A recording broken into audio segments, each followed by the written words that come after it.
Mafia. Bow, bow, bow. Blessed art thou, Evan Williams, by White Christ. Moshiach first.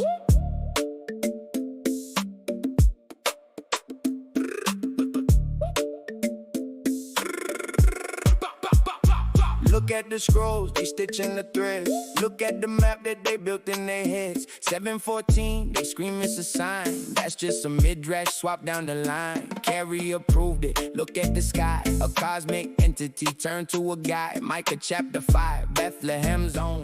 Pressure technique just to fabricate thrones. Airman shows how the narrative grew. Scribes switching ink to make legends look true. Two different bloodlines, look at the math. Fictional stories blocking the path. Jesus Christ is a white European. The good book couldn't be more clear. Adonai's Hyperborean warrior king is here. There's nothing left to fear. Yeshua is a Palladian, tall, white, blue-eyed alien, sent by Hashem to redeem flat earth. Malachi's text, they talking about John. History shows it's a puppet they pawn. Man in the wild, out in the sand. Elijah's clone that they already planned. Zechariah 9, riding the coat.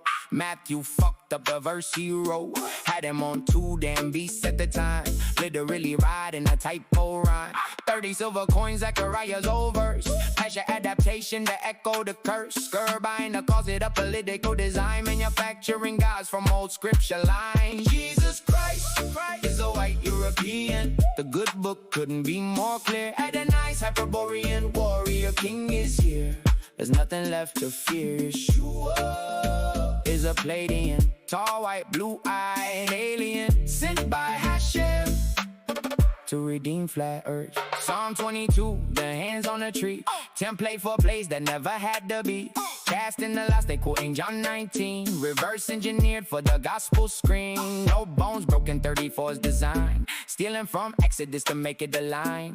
Rich man's tomb, Isaiah 53. National poems turned to personal decree. Psalm 16, they say he arose. Paul had a vision in regular clothes. Text made the man, the book was bound. Fiction on theological ground. Jesus Christ is a white European. The good book couldn't be more clear. Adonai's Hyperborean warrior king is here.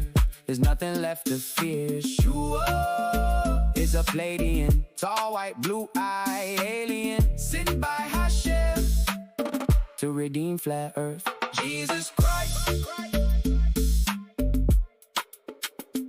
Jesus Christ.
Welcome, internet friends. Adam Green here with No More News. Amalek is here as well. Got a huge show. Gonna watch some Tucker Christian clips. He had Jay Dyer on. He was just on the Hodge twins. Amalek has clipped a bunch up. He's here. It is Tuesday, July 14th, 2026. We're getting the power chat turned on right now. That is linked in the description below and in the live chat. What up, Amalek? Amalek. What's up, dude? How you doing? How was your weekend? The thumbnail for today? Hell yeah. Yeah, Tucker's an idiot. I'm so happy that we're all bashing Tucker. Everyone hates Tucker. Now it's the new thing. I'm glad. Before we get to that, I got a couple other clips as well. Like this one I've been wanting to watch. Sneeko and Alex Jones had their debates. See Through It All says he's sick of the Abrahamic infighting debates. Me too. We got to do something about that. We need a big break the Abrahamic matrix debate with a rabbi or something. Assalamu alaikum. Marry your cousin. It's so much fun. You really have, like, and I'll see you tomorrow. I just want to wear a nightgown. It's the style. Yeah, kind of. What do you think Jesus wore? You keep doing this. Mogged. Dude, So true, dude. Yeah. He knew it too, right when he said it. He's like, damn it. Jesus dress. Damn it. The Jesus is the Achilles heel that they always target, right? The Jews especially. They love to. Jones has been saying that he challenged Sneeko to a debate the very next day also. And then that Sneeko's running, and then Sneeko's like, oh, if you win the debate, you don't ask for a do-over or something like that. Oh, I don't like that about You said I follow a foreign religion. Wait, Alex, where's Christianity from? Where's Christianity from? You said I follow a foreign religion. Where's it from? It's from the Abrahamic religion. Oh. Durka, Muhammad, Jihad. Dude, got him. Is he wasted? Is Alex wasted here? He seems wasted again. Like, is he drinking again heavily, I guess? He's a thespian. Supreme leader. Where's Christianity from? You said I follow a foreign religion. Where's it from? Abrahamic religion. Dude, this is why it's not the way. Sorry, mogged on the Jesus question. Oh. Durka, Muhammad, Jihad. Wow. It comes from your Jewish supreme leaders. It comes from Abraham, who you were the bad. Your Jewish supreme leaders. See, Jones knows what's up. It's not anything different than we're saying. Yeah, your whole religion comes from your Jewish chosen people that you want to be grafted into and affirm all of their fake covenants. Son, you are the bad Islami. Bad, Abraham say. You are not the chosen. No good, Sneaky. You are cursed, Sneaky. You are cursed to wear nightgown and marry cousin. Cursed, dude, that's so funny. He's doing a Russian Jew voice saying that he's Ishmael, the cursed son that has to marry his cousin. Dude, this is so funny. I hadn't seen this one yet. I didn't watch the whole thing. This is so funny. It is Abrahamic infighting, totally. Bye, Sneaky. I love you. Hey, I'll see you tomorrow. Stop killing white kids. No more abortions, huh? I agree. No more I abortions. apologize for it. Leave Blair White alone. Leave that young boy, Blair White alone. King of the snakes, Sneaky Snake. Leave Blair White alone. The king of the snakes. His name is a Sneak. Wait, I just saw a little lip quiver from Sneaky. Leave Blair White alone. His name is a sneaky snake, oh snake. All right, we love you, Sneaky. See you tomorrow. Oh god, Wow, dude! Someone needs to just tell them all that this is all fake and gay and stupid, man. Just get in there. Islam is fake and stupid. Abraham didn't exist. Jews do not have the key direct line to God. Fucking oh man, it's so pathetic. They can't just tell each other that it's fake. They have to like argue within the paradigms. Mm-hmm. That's a good example of it, though. I saw Sneeko getting pressed on Steiny too. He's like the Nelk Boys Jewish guy. He was pressing. Sneeko was crashing out. He was crashing out. Christians and Muslims are going to fight while Jews watch from the sidelines. They're going to be. That sounds about right. We're going to see the end of Edom as well. Edom and Ishmael, according to the Abarbanel, are going to fight. The final war of Gog and Magog actually is going to really involve them. They're going to be banging heads, which they are right now. and we're going to be watching from the sidelines. You know, that's how the Abarbanel understands it, and he's really one of the premier thinkers on the Messianic era. We're going to see so all the Abrahamic religions, the other two are going to fight and destroy each other, and they're going to be instigating in the middle, but on the sidelines, trusting the plan. That's and then rule over the ashes. That guy on the right is one of the he's one of the guys who does the whole like technology comes through the Jews and is the actual like that's like the divine part of God, is that God like unlocks like part of the plan with technology. I've clipped up things of him before. That's funny. That he talks constantly that like nuclear power itself, or like nuclear weapons themselves, were sent by Hashem for the purpose of this war. Wow. Made by the Jews for the war. Beowulf 914 cent $0 on Hyperborean Jesus will redeem. Yes, he will. God bless Hyperborean Jesus. Hyperborean Rabbi Jesus. It's good to have you guys back. I was going through. Me too, dude. One day off and it's rough for me. I put out the Man on the Street video yesterday. I spent all weekend working on that and editing it, and didn't get to the stream yesterday. How fire was that intro video, by the way, by Macrometer? Plady and Jesus. The lyrics to that were so good.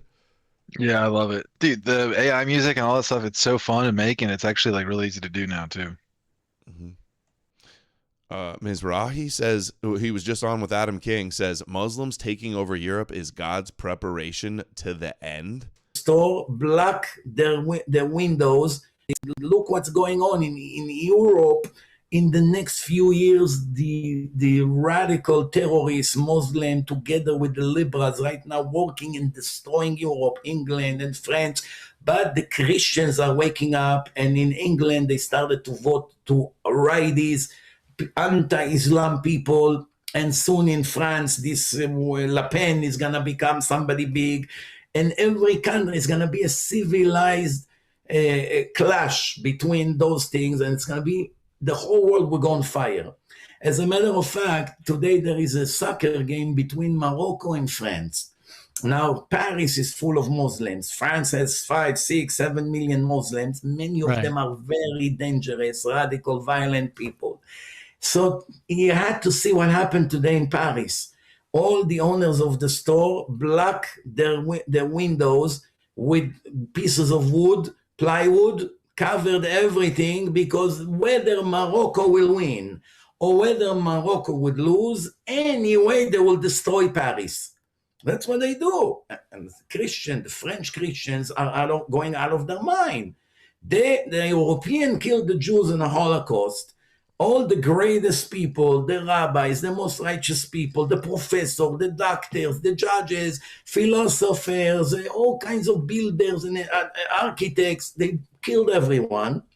And instead they got these ignorant people that don't learn, don't have education, do not work, get money from these Europeans, destroy their mentality, blocking the streets, giving them so much crime and so much hatred all over Europe. And one Spanish journalist from Spain, Rancho, he wrote an unbelievable article.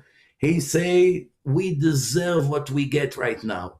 We torture the Jews, the children of God. We kill them, we expel them, we threw them out of Europe. And God paid us by give us these barbaric people who comes here, do nothing, blackmail us, take money out of us, torturing us, forcing us to do things we hate. It's only gonna get worse, but we deserved it. We killed the greatest people in history. The West deserves to be destroyed by Islam because they persecuted the Jews. Of the world. What's crazy is like this idea that God's punishment is the reason that we get Muslims. This is a very popular view I see in our side, like constantly. Not like our anti-Abrahamic people, but just like pro-white people. They're the ones that are Christians, e-crusaders. They're always banging on about this. They always agree. Well, they'll with also this say we're protecting you from the orcs, right? Yeah, says, which is the complete like speaking out of both sides of their mouth. But nobody can rewind it like 5 seconds. Rewind it a little bit. Forcing us to do things we hate. It's only gonna get worse, but we deserved it. We killed the greatest people in the history of the world, the Jews, that nobody contributed to humanity even 1% of what they did. Wow. Yeah, that's what I missed. Yeah. No, all of the rest of the Goyim have not even contributed 1% compared to the Jews. Wow. That is some serious. It's funny. I think that that's the thing is I think that about Europeans. So I just wish that we had this. You know what I mean? Like that's how I feel about Europeans. Like not like we've contributed more to the world. Like than I wouldn't say 1%. However he frames it, but like that is how I wish that Europeans in the Bible and the one. number one religions of the world that stem from the Bible. Like right. Yeah. From his point of view, I see why he thinks that. He thinks that European science and morality, basically like the reason, like from his point of view, they came with the Torah and civilized a bunch of barbarian Europeans with morality, and that enabled them to create science. So I kind of understand his point of view. I disagree with it, but it makes sense. That nobody contributed to humanity even 1% of what they did. And we got the people that do not invent anything, do not contribute anything to humanity. This is what he's talking about. Muslims don't contribute anything to humanity in Europe. we got instead. The rapist. We had diamonds. Adam says the rapist. We killed the diamonds, and this is what. Dude, he's Jew-maxing, by the way. Is he becoming more Jewish? Is that what's happening? Yeah, is Adam? Dude, is Adam this is like Jew-maxing? Dude, this is crazy. It's pretty legendary. He's with the man. He's becoming more Jewish. It looks like I don't really. He's looking like way more Jewish than he is last time I saw him. That's pretty crazy. I don't know how that happens. Mizrachi needs a beard. What's the deal what's with the no beard? Dude, yo, that's such a funny. Oh, it's so ridiculous. Has he answered that before? I don't know. We got to ask him sometime. I wish Adam asked him. Hold on real quick before we keep going. Did you see? I know we talked about this earlier. You said you didn't see the whole thing, just the clips. I got to watch this whole thing. I've been busy clipping other things and watching other things, and it looks good. I'm sure Adam King does a lot of talking about himself. Live, and then I've been sharing the clips that either you or Secret all been posting. Yeah, I got to go through and clip some of it up. Yeah. No, these are like Top J's. This is Top J's alliance going on here. And what is going to happen in the next few years also in New York? Power Jews. You can see already what's happening here in New York City. Moshiach ben David and Moshiach ben Joseph right here. Preparation to the end. Oh, wow. Europe getting destroyed is preparation for the end? And we that totally checks out. I was in a space last night with a bunch of Jews and Christians who were reading the Gospel of Luke. And one of the Jews messaged me after, and he was like, "Do you know that in the end you're gonna lose because it says here?" And he's like sending me Talmud verses that I'm talking about on the wings of the the wings of the eagle part in the Talmud, where it talks about like they'll be delivered, their redemption will come on the wings and stars of the eagle or something along those lines. He's trying to show it to me and as like evidence, like, look, see, it's like, yeah, I know that's what you guys want. You want to destroy the West. You have the exact same crazy end times apocalyptic thing as the rest of you guys. I know. Yeah, I've shown, especially the Orthodox thinks that.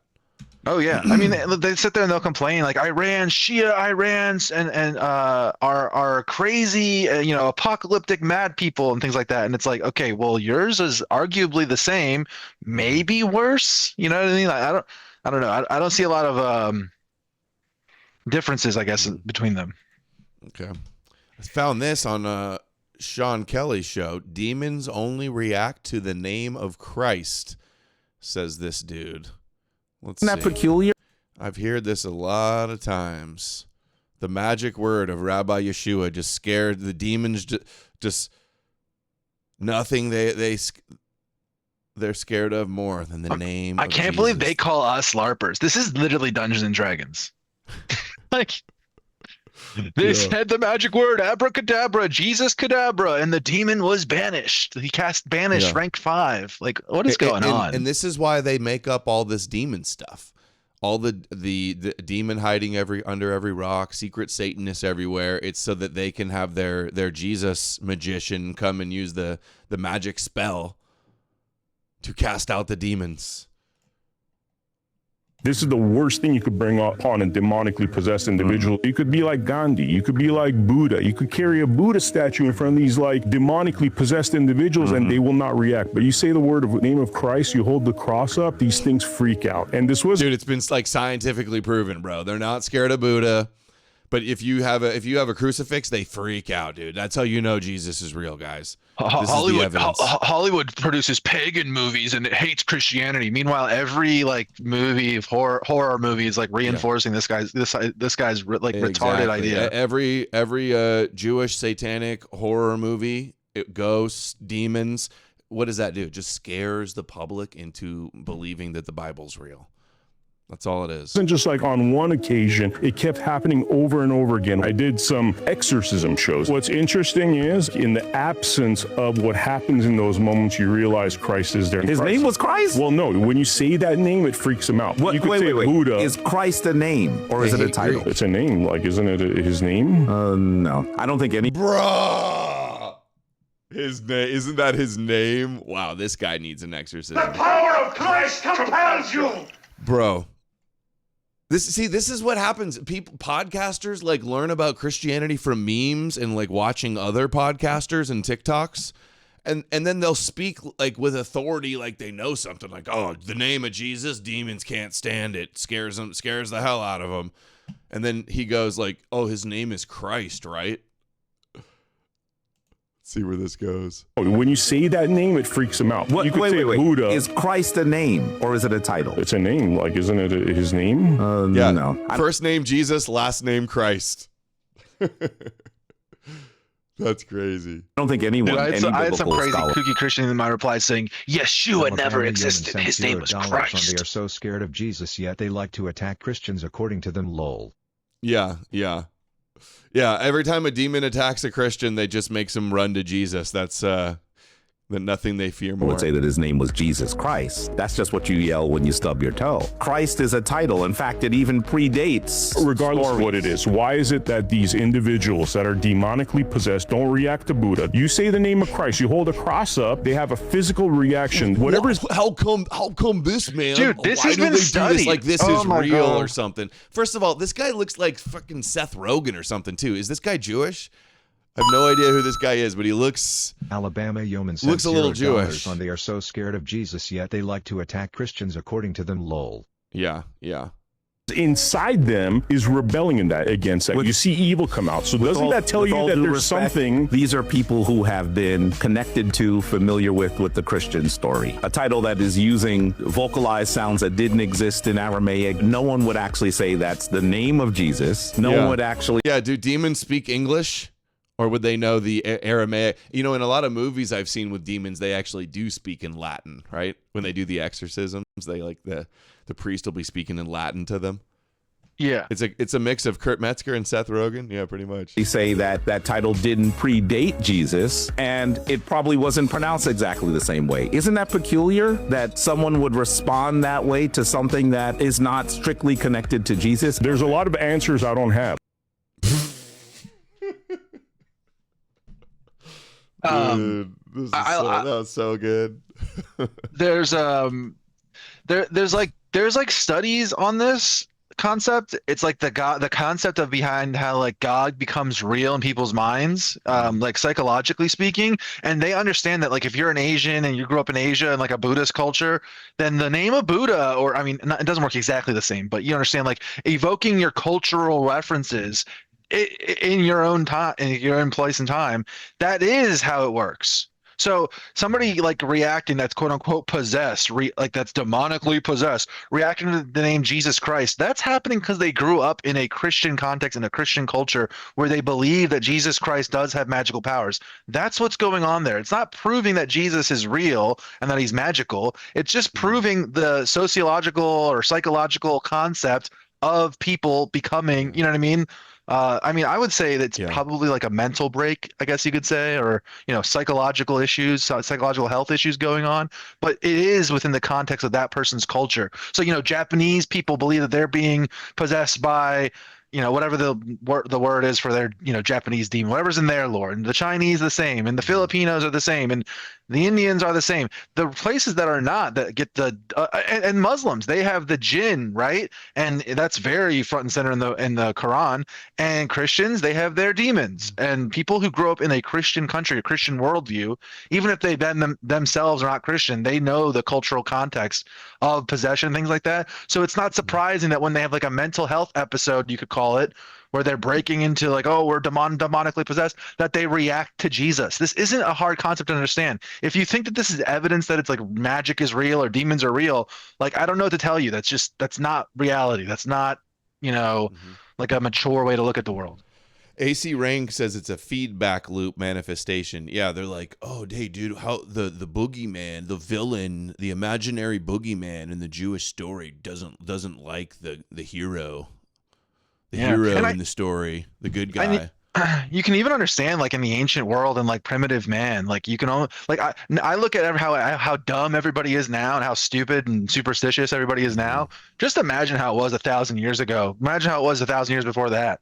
Imagine how superstitious. There was no internet. Everybody's illiterate, uneducated. We didn't have the advancement and knowledge of science back then. Oh my God! Imagine the peasant. I could see like a schizo, everyone has seen like schizo drug addicts on the corner, right? Or, in the cities or what, however you want to explain that. And everyone's seen those people and they're talking to themselves. And I could see like how an ancient person could look at that and be like, oh yes, they're demonically possessed. And like, that's their understanding of it. It's like an outside force, an outside spirit is like captured that person's mind. That makes sense in their context. We kind of have to like grow up and realize that through rationality, the scientific method, logic, and reason, that we can see that what's actually happening is like a chemical imbalance or like some sort of psychological effect in their brain.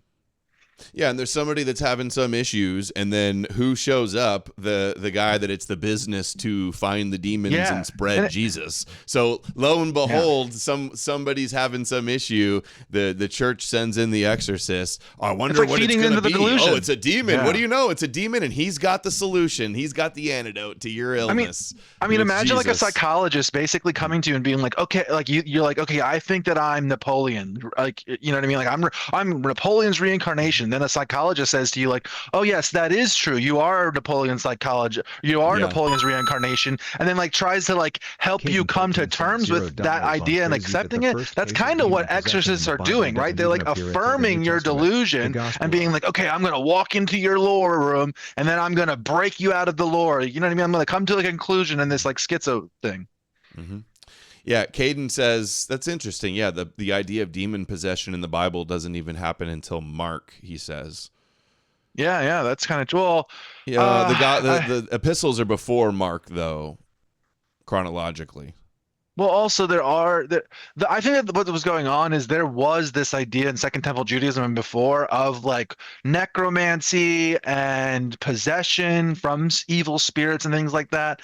And I think it does predate, but like the way we understand it today is the Gospels, right? Like God hardened Pharaoh's heart, not Satan, not a demon.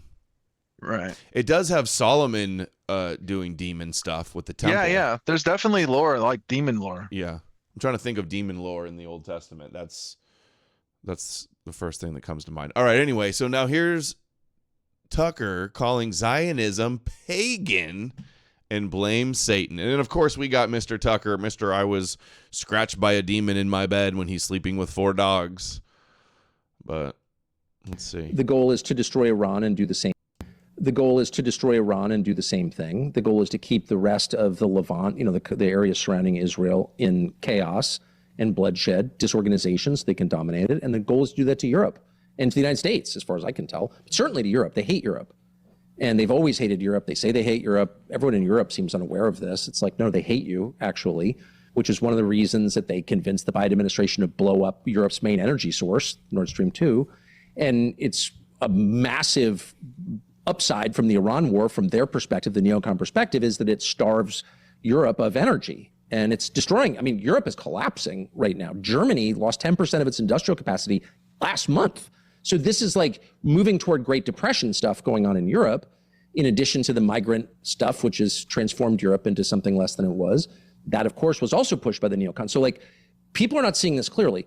Destruction, and then domination are clearly the goals. This is not a group that's ever built anything at all. So far Tucker's kind of cooking right now. So far. That's why I put this all in here. This is the problem. This is exactly the problem. This is cooking. We are loving this. He identifies the problem, and then he's going to say Yes. it's demons and we need Jesus. Exactly. This is the problem. See, this is why I kept this part in. I was going to cut this part out, but then I was like, you know what? We got to show this he is the starts problem. using all the talking points that people have been using since 2016 about these other issues, and then he's going to smuggle in Jesus, demons, it to be demons. I even like that he's saying Europe. Jesus is the answer.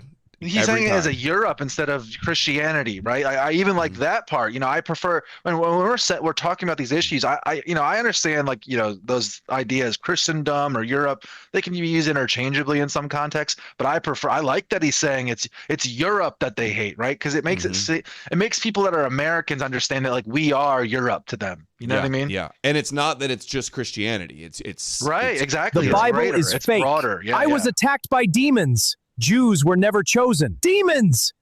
The Bible is fake. I was attacked by demons. Jews were never chosen. Demons! The Bible is fake. I was attacked. My demons, my spiritual war. Zero. Hold on real quick. So this is the problem. People are always like, it's going somewhere, and Tucker's saying good things, and he's not perfect, but at least he's saying some things. And I would just say, guys, thank you, Macrometer. $20 Nice. the U.S. and Nice video. Ukrainians blew up Nord Stream 2? Did he say Europe did it? I missed who he said did it. I thought it sounded like he said the Zionists did it to cut off, or the Jews did it to cut off power. He's saying the Zion. Yeah, he's saying the neocons in the state and the State Department did it basically, and he's basically saying those are the bad Jews, is the neocon State Department Jews. So again, don't even disagree with that really. But what was I saying? Did it to blame to stage Putin as if he did it? Is that his theory?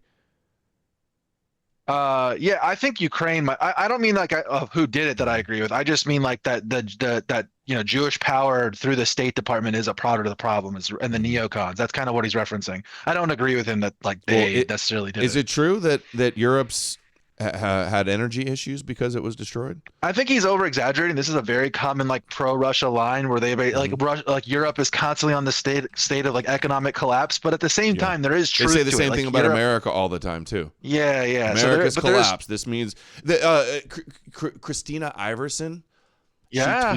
She tweeted that she's like, that Russia killed Lindsey Graham and America didn't do anything about it. So the American empire is over. It's fallen. And she got 50,000 likes, and it's first of all, you're just making they do this every that winter. Up. You don't know that, and then how eager are they to try to dance on the grave of the West? These Russia shills. Yeah, well, that's the thing is they every winter they do this where they're like, people are going to die in Europe because they don't have enough energy to heat their houses and things like that. And there is some truth to that. Where prices are rising, it is an economic issue, but they try to over exaggerate it and use it as a talking point to try to convince us how bad we are and that we must fall type of idea, right? That is part of it. But what was I saying? Yeah, they did. That was Europe's main source of energy, and they say Russia cut it off in 2022. I don't think it was Russia. I think it was Ukraine. No. They said they cut it off. They reduced it to Europe, I guess, as a response to the sanctions, and then it was destroyed. Yeah, exactly. Yeah, I think it was Ukraine that did it. I don't. Ukrainian intelligence likely either we knew about it or Israel knew about it. They did it to happen. try to frame Russia as doing it, because that'd be the only logic for them to do it. Who, Ukraine? Yeah. If Ukraine would have done it, they would have done it so that Europe thought Russia did it to frame them. Yeah, that's what they were trying. That's what they were doing when it happened. I mean, that's what Zelensky said. Remember? But also, Russia would have the motive to do it and then say that's what they're doing. I don't think so. Less so. That is another level. I don't think Russia would have blown up their own pipe because they can just shut it off. What's the point there? You know what I mean? Mm-hmm. Yeah. But hold on. What was I saying before that super chat about? So Tucker is close is what I would say. And the reason that he's even got to the point that he's at where he's saying the right things, guys, this whole last 5 minutes of talking about how they don't like Europeans, they hate us, all these other things. The reason that he has those ideas is because people like us have been saying them over and over and over again online for 10 years. And that is seeped into his brain through his social media and the Rumble videos that he's watching and all the other crazy stuff that he's watching, I'm sure, and that he's reading, I'm sure, right? So like it's up to us to keep pushing him. So people that are constantly saying like, oh, why are you attacking Tucker all these times? Like, this is good. Like, oh, you're not going to praise him? Well, yeah, I'll praise him when he says good stuff, but we need to keep pushing him into the correct position, because this whole beginning, you're right, he's cooking, he's right, you know what I mean, and a lot of things he's saying here, he's right, but when you mix it with falsities at the end, that is the problem that we have to like dial in. We have to, everyone should be attacking, pushing these points to him, because it does seem like his points of view are malleable to some degree. Yeah, by his retarded brother. I mean, true, I mean, and ask some, take a look at the people who push this stuff. John Bolton, who's the former national security advisor for Trump in the first term. Does John Bolton have a vision of building? No. Does Mark Thiessen have a vision of building? No. These people are wholly about destruction, blowing stuff up, taking out the tyrant. Okay, and then what? What do you build in its place? Something beautiful? No, they're incapable of building something beautiful. They're incapable of wanting to build something beautiful because they're the enemies of beauty and of truth. This is like evil in a way that these are not foreign policy disagreements. They're the enemies of beauty and truth. Yeah, they're the enemies of Apollo. Like, yes, Tucker, actually, yes. He's talking about John Bolton, though. I know. As if that's what motivates him to want to have a regime change in Iran. It's not because he's an enemy of beauty and truth. I don't think that's what it is. I get it. He's turning it into some like metaphysical, like darkness, evil thing. I agree. But at the same time, like what he's trying to do is he's trying to say like the neoconservatives, which is like a Jewish element that he admits and he talked about it earlier in this interview too. And I think maybe he talks about it a little in this clip, but the part of what that they don't like is beauty and truth, and that is embodied in the European spirit and mind and the civilization that we build. Yeah, but he's talking about destroying Iran, though. I thought. I know, I get it. I get it. But I'm just saying they are against that, like in a metaphysical way. So again, totally agree with what you're saying. He's not there all the full way, but he's like directionally like getting there, and that's both part of the problem and that's interesting. You know what I mean? Because he needs to get the full way. We need to bully him into the right position. On earth to tell the truth and create beauty and to love other people, including your enemies. That's the Christian view. This is a non-Christian view. It's a pagan view, and it's an evil view. It's Zionism, right? I don't know that it's Zionism. I mean, I think it's way deeper than that. And I don't think it's just about Israel. I mean, Hold on. So John Bolton and like, I don't know, Israel and Iran, he's calling it pagan and then says it's not Zionism. It's definitely not Zionism and Judaism. I mean, the problem with Jews is that they're pagan. Like, see that's the misdirection right there. Yeah, I agree. And, I mean, it's ridiculous, right? Calling it pagan, but like, let's just give the most charitable version of what he's saying, right? Like, let's give the most charitable thing of what he's trying to say. What he's really trying to say is that Christianity and Islam are universal values that go beyond race or beyond ethnicity and beyond like destruction for the sake of like destroying one's enemies. And he's saying that practice is itself pagan. Well, guess what? If that's what you're going to say is pagan, and like then you're saying like Judaism is pagan. Well, that is the problem then, Tucker, that we all have values that like don't take our own side and that loves our enemies and all these other things. Maybe that's part of the problem then, that one side, the people that you're against, the Zionists on one side, have an ethical value system that puts their people first, and you have an ethical value system that puts your enemies first, which basically means you're putting them first, right?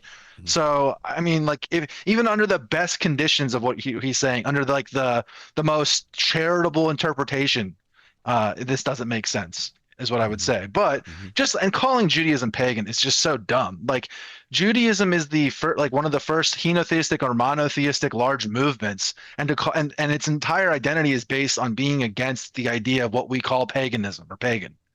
So it is stupid. But even under the best conditions, the steel man of his argument, it's also stupid.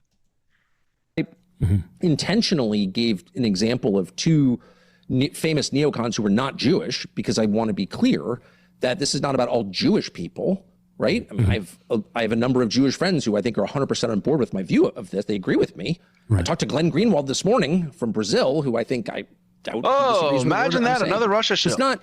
Yeah. It's not about. Did he say in Cuba? He lives in Cuba? No, Brazil. He said. Yeah, that's right. Whether they're Jewish or not, or Zionist or not, I think it's way deeper. I actually think that's. I mean, yeah, of course, I'm totally opposed to Zionism. It's insane.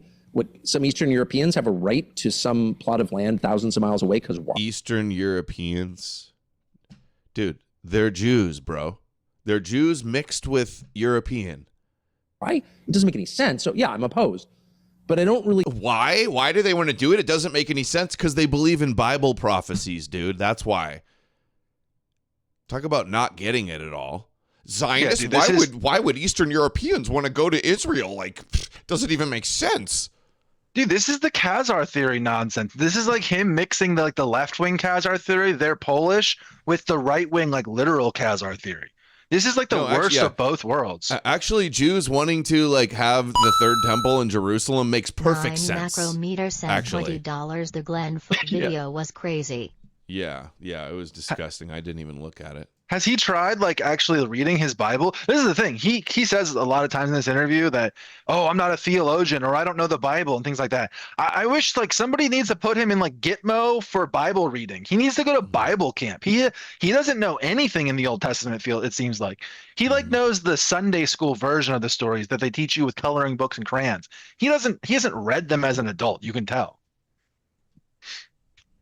Or not. I think it's way deeper. I actually think that's. I mean, yeah, of course, I'm totally opposed to Zionism. It's insane.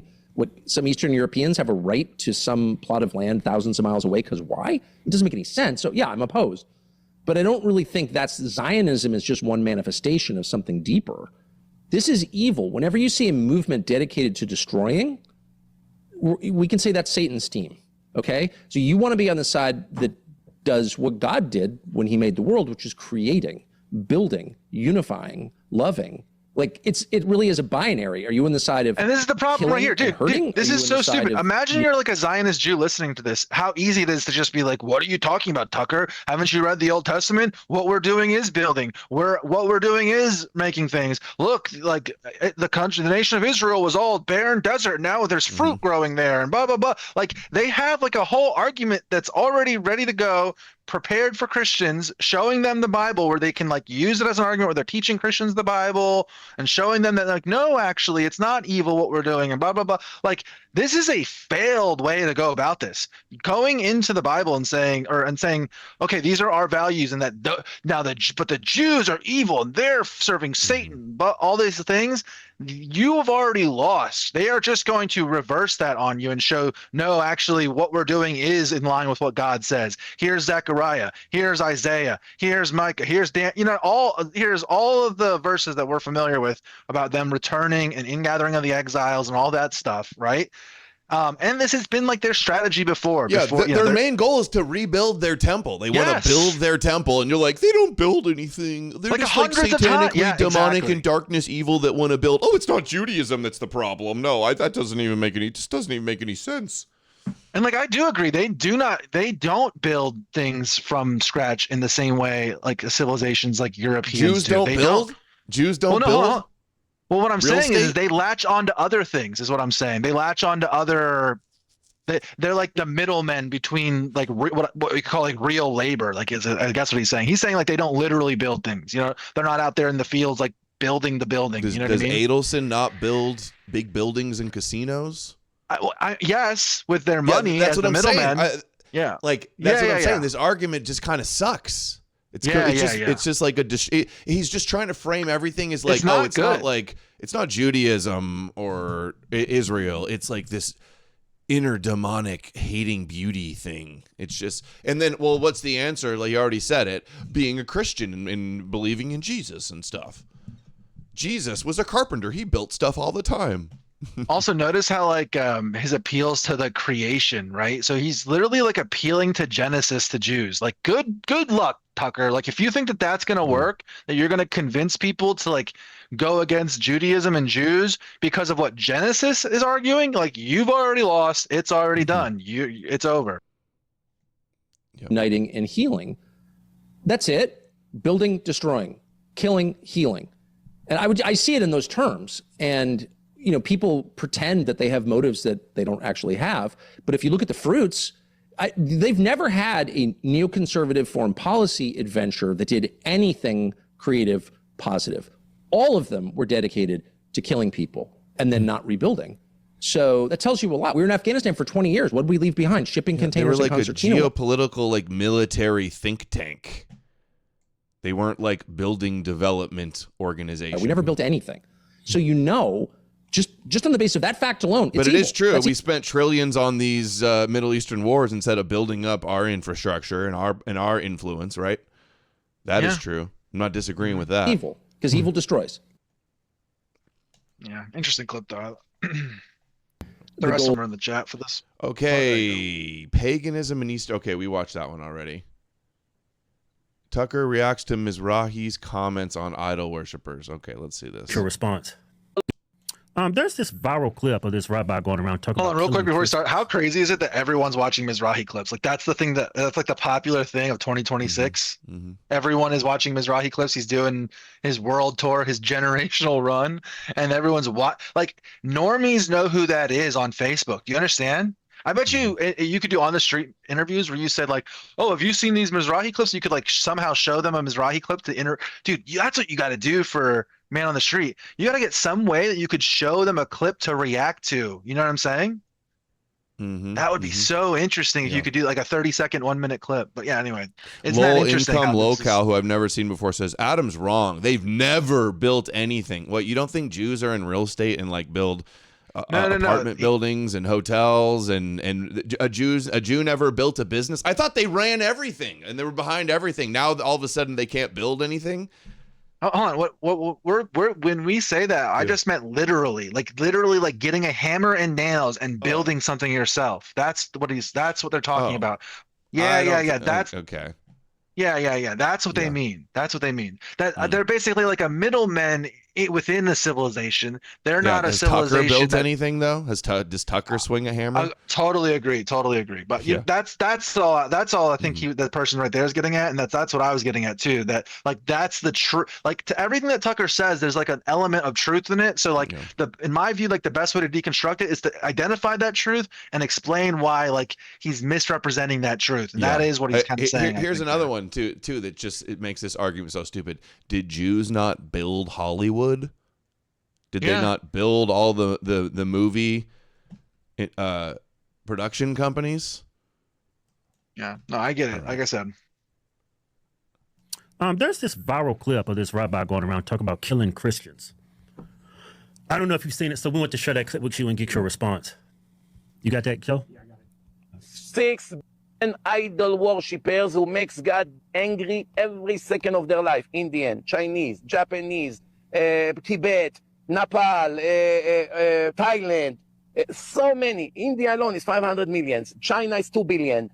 So many, 2 billion Christians, which are idol worshippers. Between Chinese, India, Hindus, Buddhists, and Christian, at least 6.5 billion people are idol worshippers that according to the Torah do not have the right to live. Idol worshipper, goy, it's death penalty. Not only Jews. Even a goy who bow down to an idol, who believe in JC, deserve death penalty. 6 billion. I mean, that's the perspective we're dealing with this genocide we have going on in Gaza, right? I mean, this is how they feel. I don't know who that guy is or who he represents, but that's obviously true religious extremism. That's ISIS level or worse, actually. Again, I have no idea who he speaks for. Nobody, I hope. The Christian dude, he's accurately saying what's in the Torah, Tucker. He's actually read the Torah and knows what it says. When Messiah comes in the end times, there's not going to be idol worship. The whole point of the Jewish God and Judaism is that there's going to be a one world religion with no idol worship. And he's like, I don't know where he's getting this idol worship stuff from. Well, that's what Jesus does when he comes back within their own lore, right? Like just within the Christian context of idol worship, that doesn't include Jesus. That's different from the Jewish view of idol worship. Yeah, right? in the end times, when Jesus returns, if you don't bow down to Jesus, you don't be in the kingdom of heaven or whatever. It's the same shit. So I guess you're a religious extremist too. Facts. Yes, AC Rain, Jewish Utopia. Yes, that was one of the early books many years ago. I got that one and read it. View is a universal view, and it is that all people were created by God and are capable of redemption by God. All people, no matter what they look like, no matter. Bro, dude, You're arguing. He doesn't even know what he's arguing against. Yes, that's the rabbi line that God made all people. Isn't it crazy he how doesn't realize that Judaism universalist? is universal. They want you to be Noahides, and that you're almost there as Christians. Yeah, they view it as a universality with a caste system where they are the priest class of the caste system. Yeah. The Christian view is a universal view, and it is that all people are created by God and are capable. Dude, the all people created by God is what every rabbi always says. Every rabbi says that. That's the Christian view, as if the rabbi doesn't also say the same thing. Of redemption by God. All people, no matter what they look like, no matter what religion their parents worshipped, they're all eligible for redemption through Jesus. So it's a universal religion, and because it is universal standard. Pause real quick. The rabbis believe the same thing, that you get redeemed as being a righteous Gentile. They believe they have the same idea, Tucker. Yeah. But it's just different, right? To be a righteous Gentile, like the definition of that is just different from what you have. But it's the same concepts across all the Abrahamic religions. They all have this version, or they all have a version of this. So to cry about it as like a system or like a concept itself is ridiculous. The innocent is always wrong, no matter what they look like, whether they're in Gaza or Kansas City. It is always wrong. It's a universal principle. God does not have a favorite people who are exempt from the rules. That is an anti-Christian idea. And so as a Westerner, a Christian, but just as someone who is an inheritor of Western civilization, I look at universal principles as the only thing that preserved my way of life. And I think Israel's view of the Israeli, I don't know what the Israeli people think, but the Israeli government has a view that only the lives that's what of preserved Jewish the way of Israelis matter. And they're not the only government. Yeah, he said what preserves our way of life? Our universal morality. European and Western universal morality is what preserves our way of life. That's what's destroying our way of life, Tucker. What are you talking about? The idea that we are universal is destroying and killing us. We are dying by universality. If in 500 years, if there's no white people left, you could say, okay, that we died out because of universalism. We were killed by universalism. Okay. Like what an idiot. But the Israeli government has a view that only the lives of Jewish Israelis matter. And, they're not the only government to come to that conclusion. We had the Nazis felt the same way, but no, we have to reject that. We cannot accept that, because that worldview is the enemy, not just of Christians, but of the West. And I would how say, crazy is there this? are for reasons that I don't fully understand. So the thing that would preserve and save the West is the enemy of the West. Can you guys not see how this is a problem in the right wing? If we could just remove this, surgically remove this from the right wing's brain, do you guys understand how what a machine we could be? What a force for our people and our identity and ourselves we would be? But this is the problem. This is the basis for the morality. We must be universal to preserve ourselves. That is backwards. The universality is causing us to lose our identity and lose our ability to assert our sovereignty, lose our ability to believe in who we are and have confidence in who we are. The universality is the core problem. It's crazy that he says this. I get that this is what real Christianity looks like. Christian view. Yeah, the Christian view. He's right about that. Israel and a lot of neocons in the United States, not all Jewish, by the way, but who really hate Europe. And I would argue hate the United States. There were people on the right, neocons on the right, who were saying when the Gaza genocide started, we need to get the Arabs out of Gaza, okay? Because they're animals, they can't live here. They're too dangerous. Israel cannot live next to these people. Let's move them to the United States. People said that out loud. So what are you saying? You're saying that, that's an expression of hate toward the United States. These people are so evil that they can't be within physical proximity of Israel, but we should move them here? That's an act of hostility, an expression of hostility. Yes. Because you have a morality where you love your enemies. Yes, Tucker. Where you welcome the foreigner. Yes, Tucker. Jesus taught you that those people, those outcasts, those people who hate you, that those are the people that you should have the closest love for, and in fact bring them in, respect the foreigner, love the foreigner, put them above your own family. Yes, Tucker. Yes. The idea that this is somehow like the cruel part is that we have the universal morality and they don't. That's the cruel part. That's the part that sucks for us. Okay, so to them, convincing Arabs that, hey, those people over there, they're universal too, and they'll love you and they'll give you resources and you'll fit right in their country and get over there and we're going to pay you to leave America or leave Israel and go to Detroit, go to Europe, all these things. Within everyone's worldview, this checks out, Tucker. So you don't get to sit here as a Christian and complain about it then. I feel like all of this, and we can't see it because we're way too nice, but if you're encouraging the U.S. military to regime change Iran for the benefit of Israel, you hate the United States. It's not just that you're loyal to Israel, you hate the United States. We are bankrupt. We can't afford any wars. We can't afford to take care of our own people. And yet you're pushing that, you hate us. Like I'm pretty good at feeling what these things really are. And I don't care what they tell you they are. This is an act of hostility toward the United States.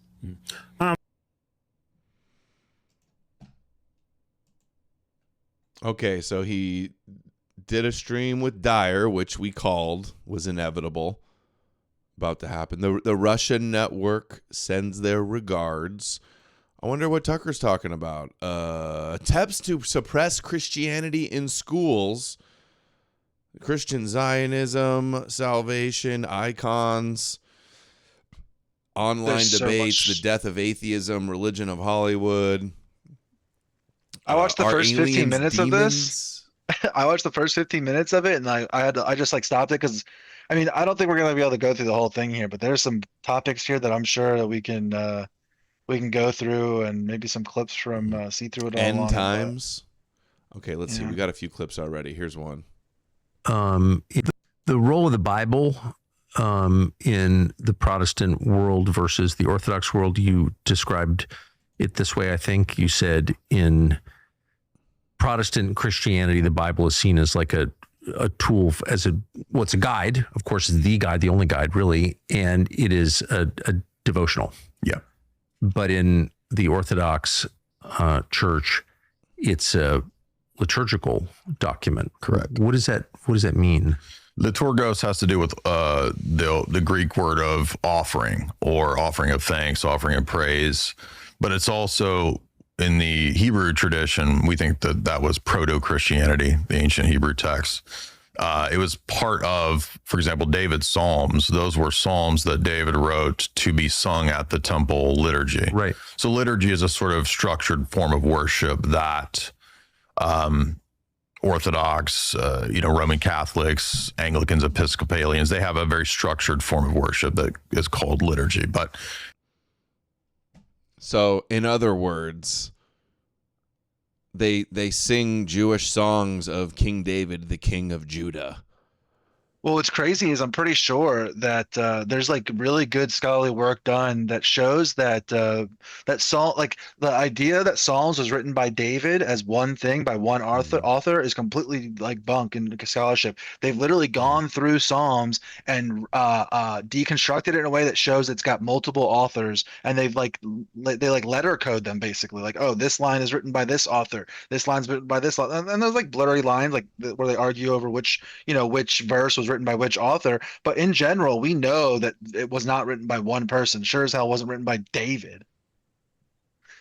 There's in the chat, I had the JD Vance Tucker clip. I don't know if you want to watch that. It's where, and then the Tucker doing Revelation 3:9 in the chat. That's like a 10-second clip, or 30-second clip. It's very fast. I think I have that one.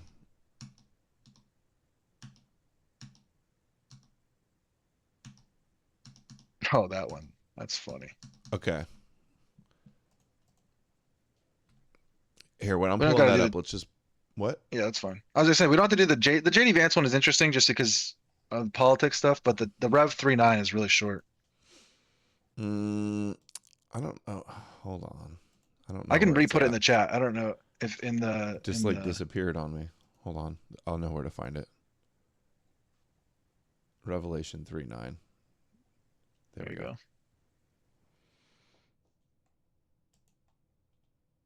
Like I don't like to, right?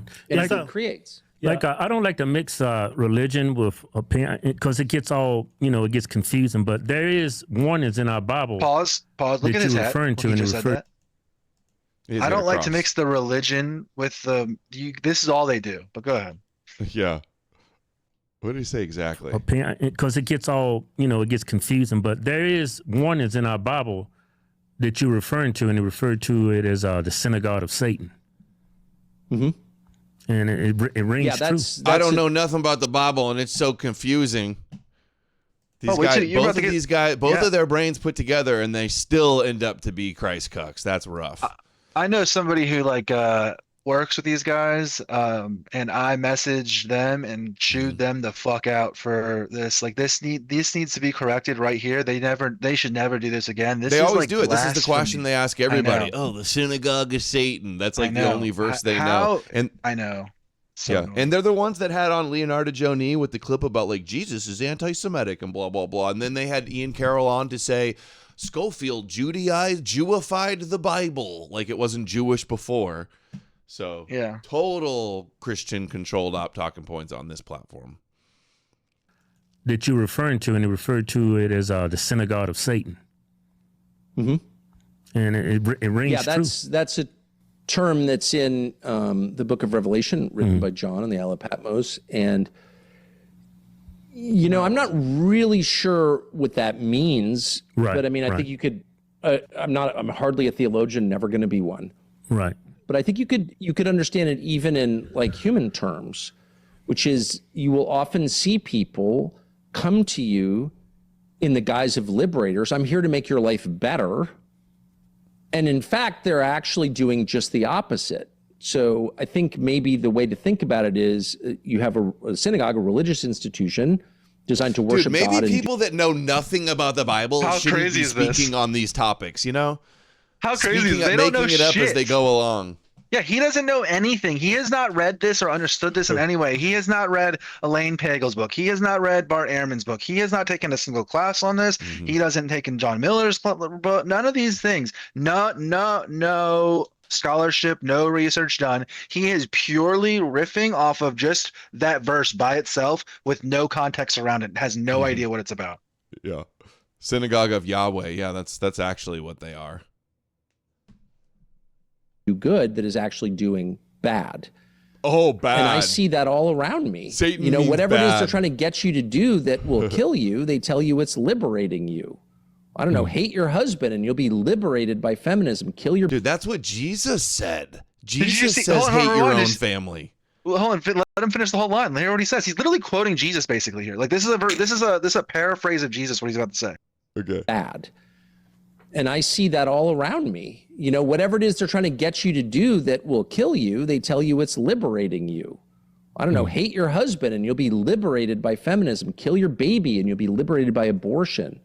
Bomb Iran and you'll be liberated from the threat of the Iranian nuclear program. Blow up southern Lebanon and we'll be safe. Every one is exactly the same lie. It's evil disguised as good. Dude, that is the same type of logic that Jesus is using. That's kind of how I understand of reality. it. Again, that is the same shit. That's how I understand it. I understand the stuff as a child understands it, not in a very sophisticated way, but right. I see that he all always around says me. this about like everything, He just did this. Oh, I'm just a total idiot. I don't know what I'm talking about. But he's like he's the leader of the right wing and just retarded basically. And his brother's even more retarded. Oh, his brother's really, really dumb. Wait, hold on. Did you see the clip? I saw Richard retweeted this, but did you see the clip of Tucker doesn't seem to know what the Byzantine Empire is? It's like a 12-second clip. Yeah. Let's watch that one too. I don't have it ready. I'll post it in the chat. Yeah, it's in the chat. I just posted against bad stuff, guys. Yeah. Anything bad is bad, and anything good is good, guys. And and that's what Rev 3.9 is about. Hey, I'll give it to him here. I've heard some really dumb readings of Rev 3.9, and that's sure as hell one of them, but it's not the worst one I've ever heard. Yeah. But I advocated. I just posted the. Is JD Vance America First? Is he? You can put this a little faster because it's a little longer of a clip. And I have for the JD Vance one. This is, I think, publicly known, but I advocated very aggressively for JD Vance, both to get Trump's endorsement when he ran for Senate and for VP in the summer of 2024. And so, my views on JD Vance as a man, I think couldn't be clearer. I think he's a very decent person who loves the country, who has the right values and has pretty much the right ideas. I disagree with him on some things, but do you think he can put America first? I agree. can anybody? And at this point in a political party that is dominated by Trump, I can't believe I'm saying this because I've always liked Trump and I still like Trump. But the truth is, after this war, it's impossible to say the Republican Party, Trump's Republican Party, MAGA, is acting on behalf of the United States. It's acting on behalf of Israel. And that's just a fact. It's a fact. I mean, that's not a conspiracy theory. They said that. Marco Rubio said that on camera. So we went into this war following Israel. So it's like, that is the opposite of America first. That's America in the subordinate position, the female position, the bottom in this relationship. And that's the opposite of what we thought we were getting and what they told us we were getting. It's like, it's such a betrayal that anyone attached to that is going to have a hard time reestablishing trust. Yeah, even if so he's the guy who promoted Trump and promoted Vance, and he got this war. We told everyone, we've been saying it for months and everything, and now he's the one that's, dude, this is crazy, right? So, and this is, see how much of a two-faced bitch he is too, by the way? You're part of that. I mean, how could you betrayed us? And it's the betrayal that makes it so bitter for people like me and maybe you who voted for Trump, and I campaigned for and with him. It's like, really? We really believe that you were going to at least try? And in the end, it's all about cryptocurrency scams and wars for Israel? Yeah, you see, we can't continue following the people that led us with Trump in the first place. Yeah, they were wrong then, and they're wrong now. People that are wrong all the time shouldn't still be the ones that are, influencing things. I mean, I can't believe you did that. Hiding the Epstein stuff, yelling at anyone who asked questions about the Butler shooting. Are you kidding? I'm an adult. I'm from this country. I own this government. I own exactly as much of the government as you do because we're both citizens. How dare you speak to me the way you work for me? That's how I personally feel about it. I'm outraged that someone I supported would do something like this, would betray the country and his own voters, and then to whip around and say, I'm not loyal. I'm not loyal. I am loyal. My whole life is marked by loyalty. I'm married to my high school girlfriend. I believe in loyalty, okay? You're disloyal. You sold out the country to a foreign nation. It's just too much. So, and I don't think I'm alone in feeling this way. And so anybody attached to that is going to have a pretty tough time. And by the way, I think it's really clear that Trump is for Rubio because Trump's donors are for Rubio. They're not for Vance. They know JD Vance would never have regime changed. Kill the Ayatollah? You killed the Ayatollah? Are you joking? You're a nutcase. You killed someone else's religious leader, the head of a world's religion? Wait, why is he saying that JD Vance wouldn't have done that?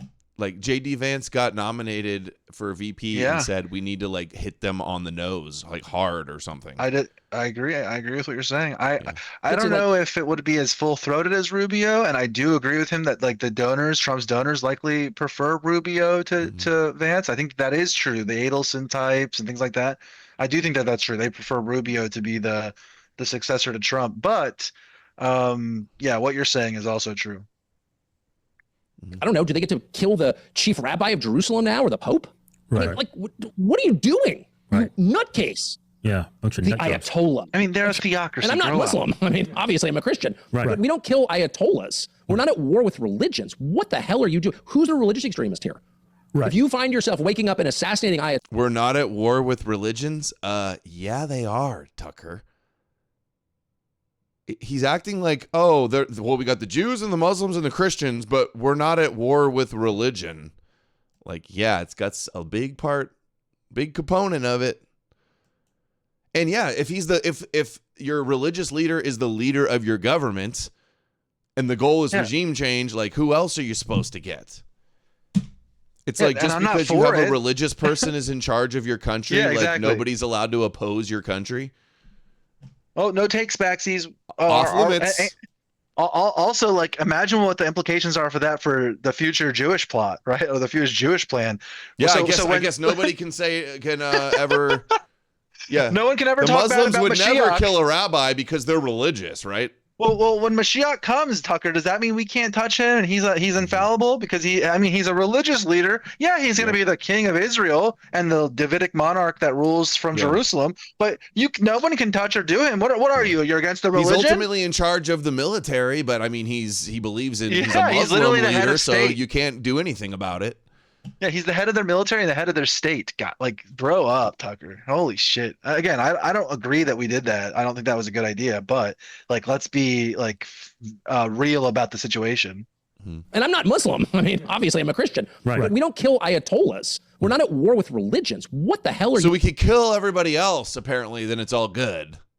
Yeah, if they're not religious, then we can kill them. If they wear a robe and believe in the Torah, the Quran, then they're untouchable, apparently. Religious leaders as human shields, right? I guess. Who's a religious extremist here? Right. If you find yourself waking up and assassinating ayatollahs, you may be the religious extremist, actually. You're absolutely right. Yeah, all sides. They're all religious extremists, dude. Have you got it? Is J.D. Vance America First? Is he the answer for the Republican? Okay. Oh, genuinely surprised about the existence of the Byzantine Empire. Way at times.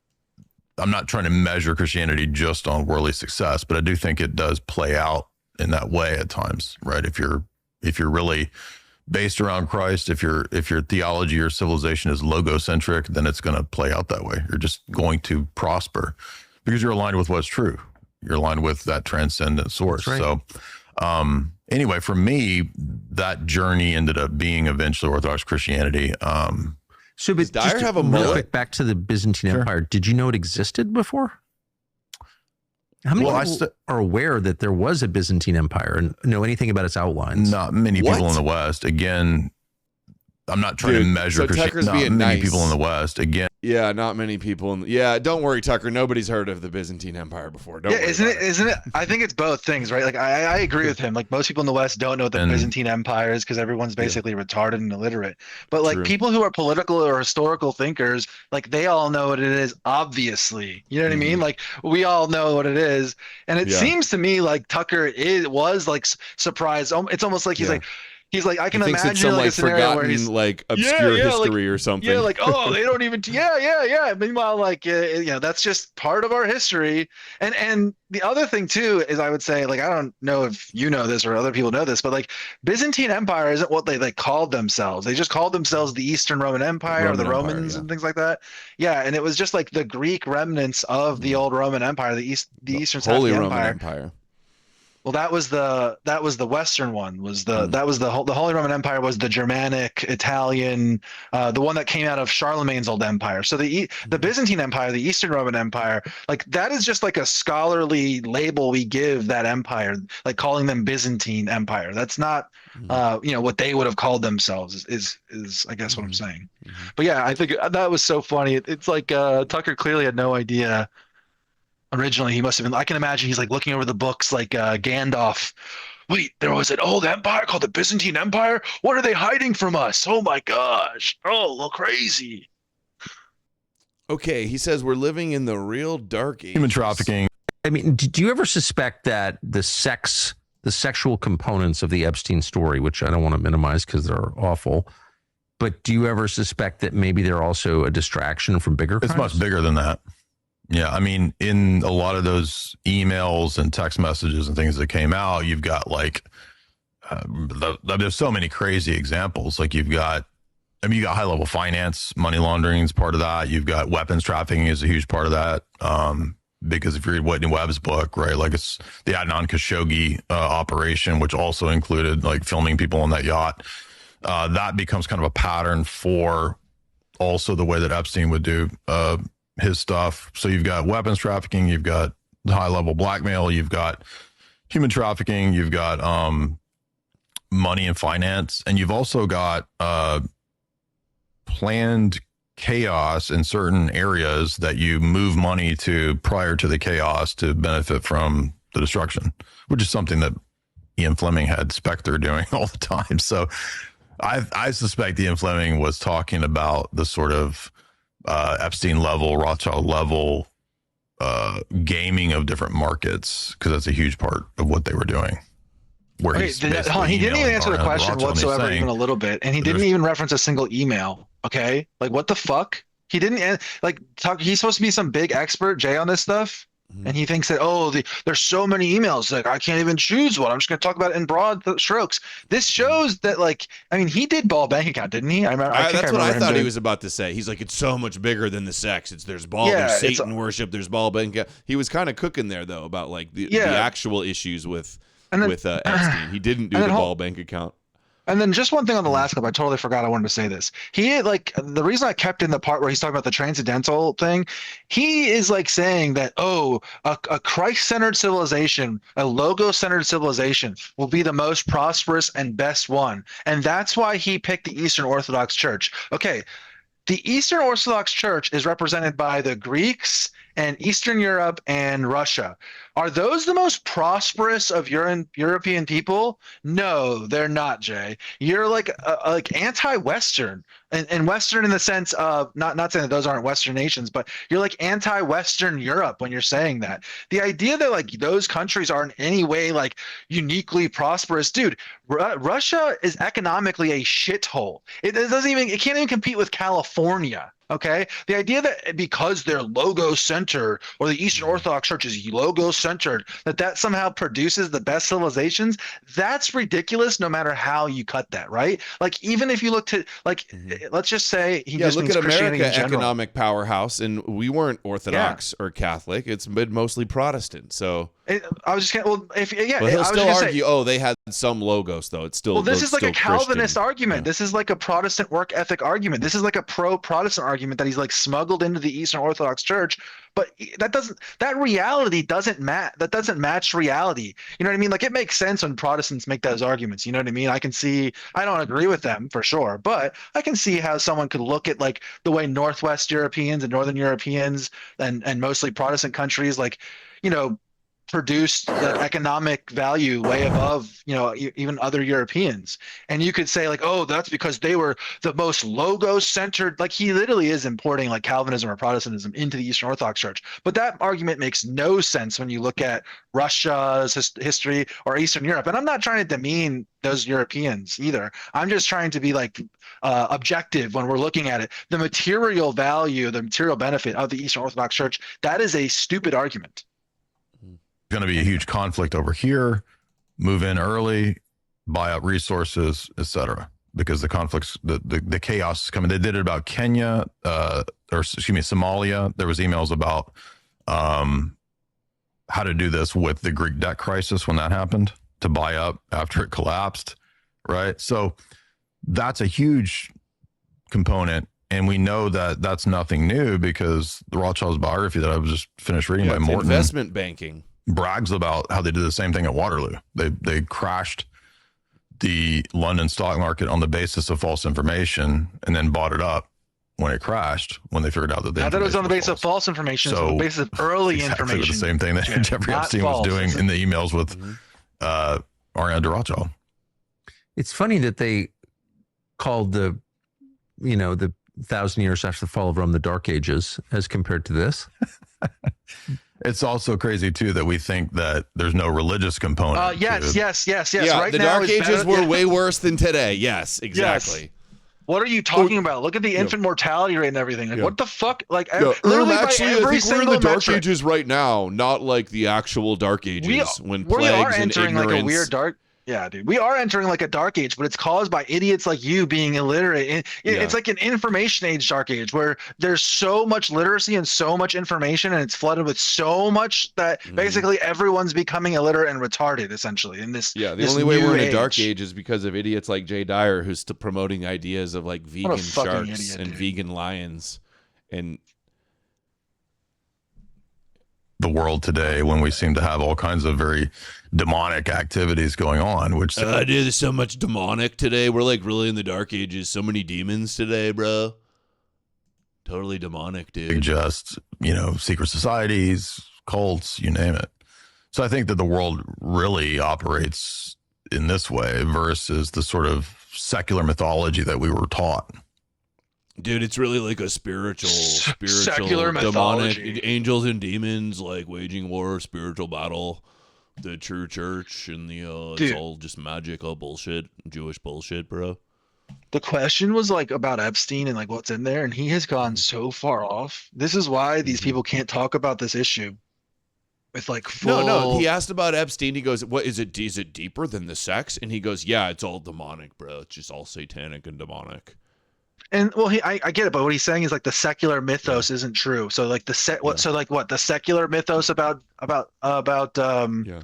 Epstein? What does he like? 9 macrometer send $20. Russia has extreme divorce rates, drug use rates, and loads of other problems. Sounds like Yahoo is really blessing them.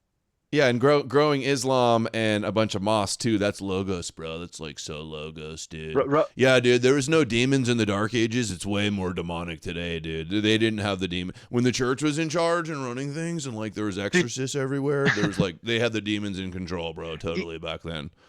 The Eastern Orthodox Church literally like stood by and was like was the main people who watched as the Anatolian Peninsula, like Anatolia, got completely wiped out and ethnically genocided by the Turks, and like pushed the Greeks all the way to basically like a rump state where they were ruled over by Muslims for for centuries, okay? And they own that Muslim empire, that Ottoman Empire that took over the former Byzantine state, literally was at the gates of Vienna trying to invade into Europe and take over the European continent. The idea that the Eastern Orthodox Church in any way can be pointed to as like, oh look, like they're materially producing things that are the best because they're logo centered. It's insane. It has been a decrepit, like corrupt, useless way of organizing the Eastern Europe since its very inception. Like I hate this stuff. If having logos in the true church like makes you win and thrive and prosper and all this, what happened to the Tsar and the Russian Orthodox Church back then? And Did the God Byzantine and logos and Jesus protect them from the Empire? Bolshevik Yeah. Revolution? Or they took Yeah. a big L is for logos, apparently, because they took a big L. You know, I made this argument before, and then the Christians spin it as if I was saying something like, oh, he's not saying Jews, or I don't know, something retarded. But yeah, I mean, I don't see anything secular happening really in the United States at all. And if you, I mean, yeah, me neither. It's all Judeo-Christian bullshit. Thanks to you guys. first noticed this on the LGBTQ, I can barely pronounce it, agenda question, where the commitment You to can that barely was like pronounce more than 4 just, letters. Are you fucking compassion. retarded? Yeah, and how is LGBTQ not secular? He's gonna say it's satanic. Satanic. Anything they don't like or anything that's not Jesus, satanic. Thus, Jesus is real. Exactly. At all. And if you, I mean, I first noticed this on the LGBTQ, I can barely pronounce it, agenda question, where the commitment to that was like more than just, compassion for, discriminated against gays. It was like this religious fervor. Yeah. And that was the first sign to me that actually I think we're dealing with a faith here. Yeah. Yeah. And, there's you find elements of these types of ideas in Not a various faith, Talmudic dude. They're texts. just- For you example, wanna the do idea of gay, aliens. perverted stuff. I'm not saying that there might not be unexplained phenomena. I think there is. I think there's a demonic component to it. But the idea specifically of there's one of the tractates that discusses the 18,000 worlds. So it's an older Talmudic idea that there are these other life forms, and I think that. Whoa. Who believes the rabbis now? Wait a second. Did Dyer not attack me and say, oh, he believes what the rabbis say? How crazy He is that? uses the Talmud to debunk Jesus. Wait, what are you're citing the rabbis in the Talmud to justify that LGBTQ is demonic now? Matractate says the Jews say that everything's I'm not demonic. saying that there might not be unexplained phenomena. I think there is. I think there's a demonic component to it. But the idea specifically of There's like demonic. there's one of the demons tractates that discusses the 18,000 worlds. So it's an older Talmudic idea that there are these other life forms, and I think that this, recent films like Disclosure Day, Spielberg's ethos, that kind of, I think that plays into that idea that no, there's not demonic stuff. Okay, sorry. What does Disclosure Day have to do with LGBTQ? I can't with these people, dude. I can't. He's doing the thing that Disclosure Day is like anti-Christian, first of all. Second of all, everyone is from now on start to notice Jay has a poker tell when he lies. He scratches his face, the left side of his face, or picks at his ear. He's done it like 4 or 5 times in just this clip alone, and I just picked up on it. Just rewind it like 10 seconds and you'll see what I mean. What was the lie? The Disclosure Day thing is the lie. So just discusses he does it the 18,000 worlds. So it's an older Talmudic idea that there are these other life. Dude, he's affirming the Talmud right now. Do you guys realize that? The thing that they accuse me of doing, he's citing the Talmud to justify that there's 18,000 worlds and demons behind LGBTQ or whatever. Crazy. Forms, and I think that this, recent films like Disclosure Day, Spielberg's ethos, that kind of, I think that plays into that idea that no, there's not demonic stuff, because if you watch that movie, the whole thing was like, no, they're actually your friends. They're sort of alien saviors. Disclosure Day makes that case. Yeah, it's kind of like, it wasn't that they're aliens. Dude, what is he talking about? It was a pro-Christian message, you liar. The message was, well, there's aliens. Well, God still made them too, and religion's still going to keep going. That was the message. What a fraud, dude. Yeah, it was it was don't think what Jay Dyer is saying it is. Yeah. That was it's literally the opposite. Just yeah, said. Dude. Like, no, they're actually your friends. They're sort of alien saviors. Disclosure Day makes that case. Yeah, it's kind of like, don't think it's demonic. This is more of a salvific type of thing.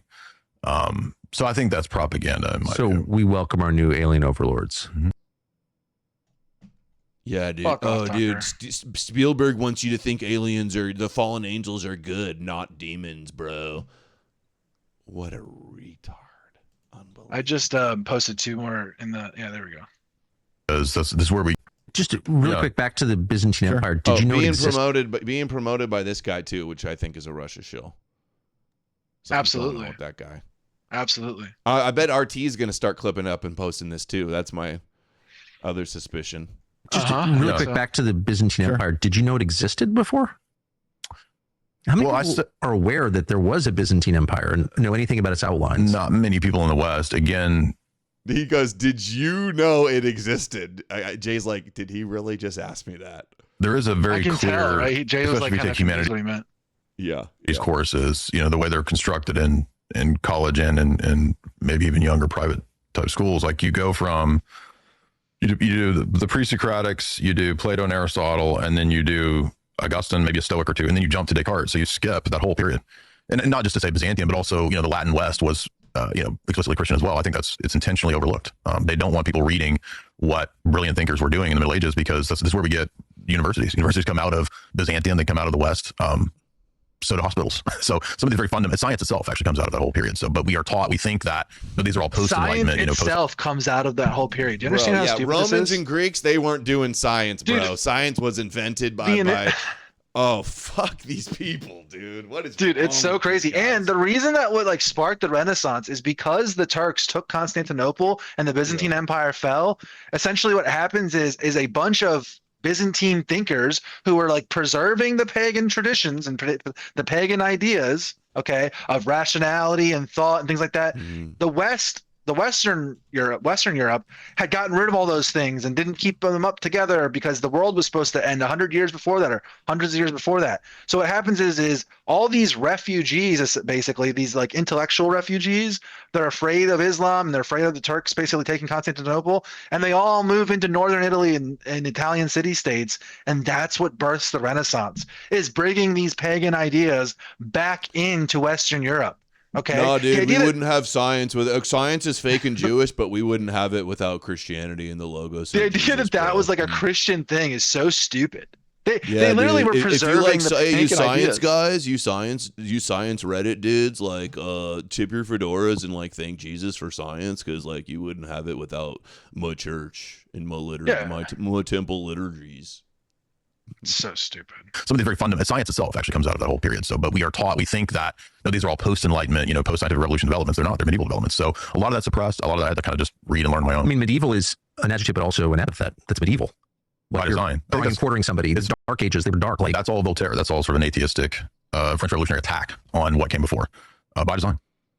When did you? Oh, it's just an attack. No, it was the Dark Ages because there was no literacy and dude, we don't have lots of documentation of that time. It's dark. We don't know about it compared to before. All the writings and all the science and philosophy was 99% of all writing gone. Yeah, 98 to 99% of all writing is gone because of it, right? Because of the Dark Ages, dude. We have. Kara talks about this. We covered it. There's literally ice cores that show that millions of Europeans died. We literally lost millions of Europeans, guys. Because why? Because they starved to death. Because a complex society and civilization died. The reason it was the Dark Ages is because it was in every single way, intellectually, economically, every way you could possibly imagine, in literacy, everything. It was a dark time. If you could pick any time to live in Europe, that would be the worst time. What is he talking about? Yeah, complete bullshit. And pretending like it's an atheist, some sort of atheist. It's an conspiracy atheist conspiracy to smear the past. Yeah. To smear the. Oh yeah, Voltaire did that. First of all, Voltaire was an amazing man and wrote amazing works. Yeah. Greece had academies 2,400 years ago. I know. Yeah, no, dude, universities made by Christians, bro.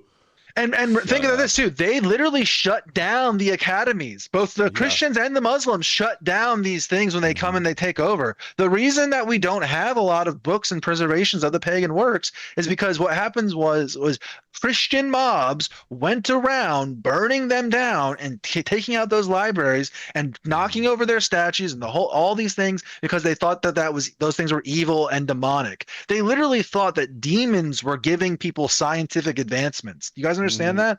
Yeah. There was temples that had floors that were heated and other what you would call like technologically advanced ideas in temples. The Romans' and the technology was so much, dude. The Darkening Age. He is read the Darkening Age and and understand how much of a bullshit liar Jay Dyer and Tucker, maybe this Darkening is Age ignorance. And read Carrier's book on what's it called? Science in the Roman ancient. world. Yeah. Science in the Roman world, and they go over this stuff, guys. Like this, we did lose technology. Like imagine where we would be technologically now. We understand how technology compounds and how complex it gets and how crazy it gets. Imagine where we would be now if we never would have suffered through this, like basically massive loss, and we didn't recover that amount of development until like the 1600s and 1700s. You guys understand that? We didn't come back to the level of food production and economic development in Europe that was around with Rome until the 1700s. It literally did take 1,000 years to come out of this. So millions of Europeans. I already said. You should send it to him too. Send this clip to him too. I may not have sent this one, but I did send him a couple of I sent him the Byzantine one, a couple of things we were talking about. Yeah, this Neil's morning. been on this because they're really trying to like cover up the Dark Ages. They're trying to like police and not allow anybody to use that word. They're trying to sweep and rewrite history to make it look better for Christians. It should be. It's actually downplayed in my view compared to how bad it was. It was really bad, guys.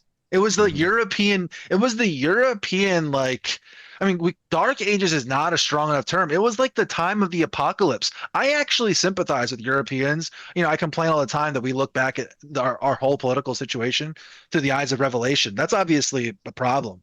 However, I understand how they could have looked around and seen the world that they were living in, right? And understood, oh, we're in the apocalypse. We're in the end times. Oh, who's ruling this world? Oh, Satan is ruling this world. Oh, look, the Huns are coming in and massacring millions of people, the Vikings, things like this. Like, I can see how they would think that they are in the end times. It's an apocalyptic event. I actually do get it because that's how bad it was.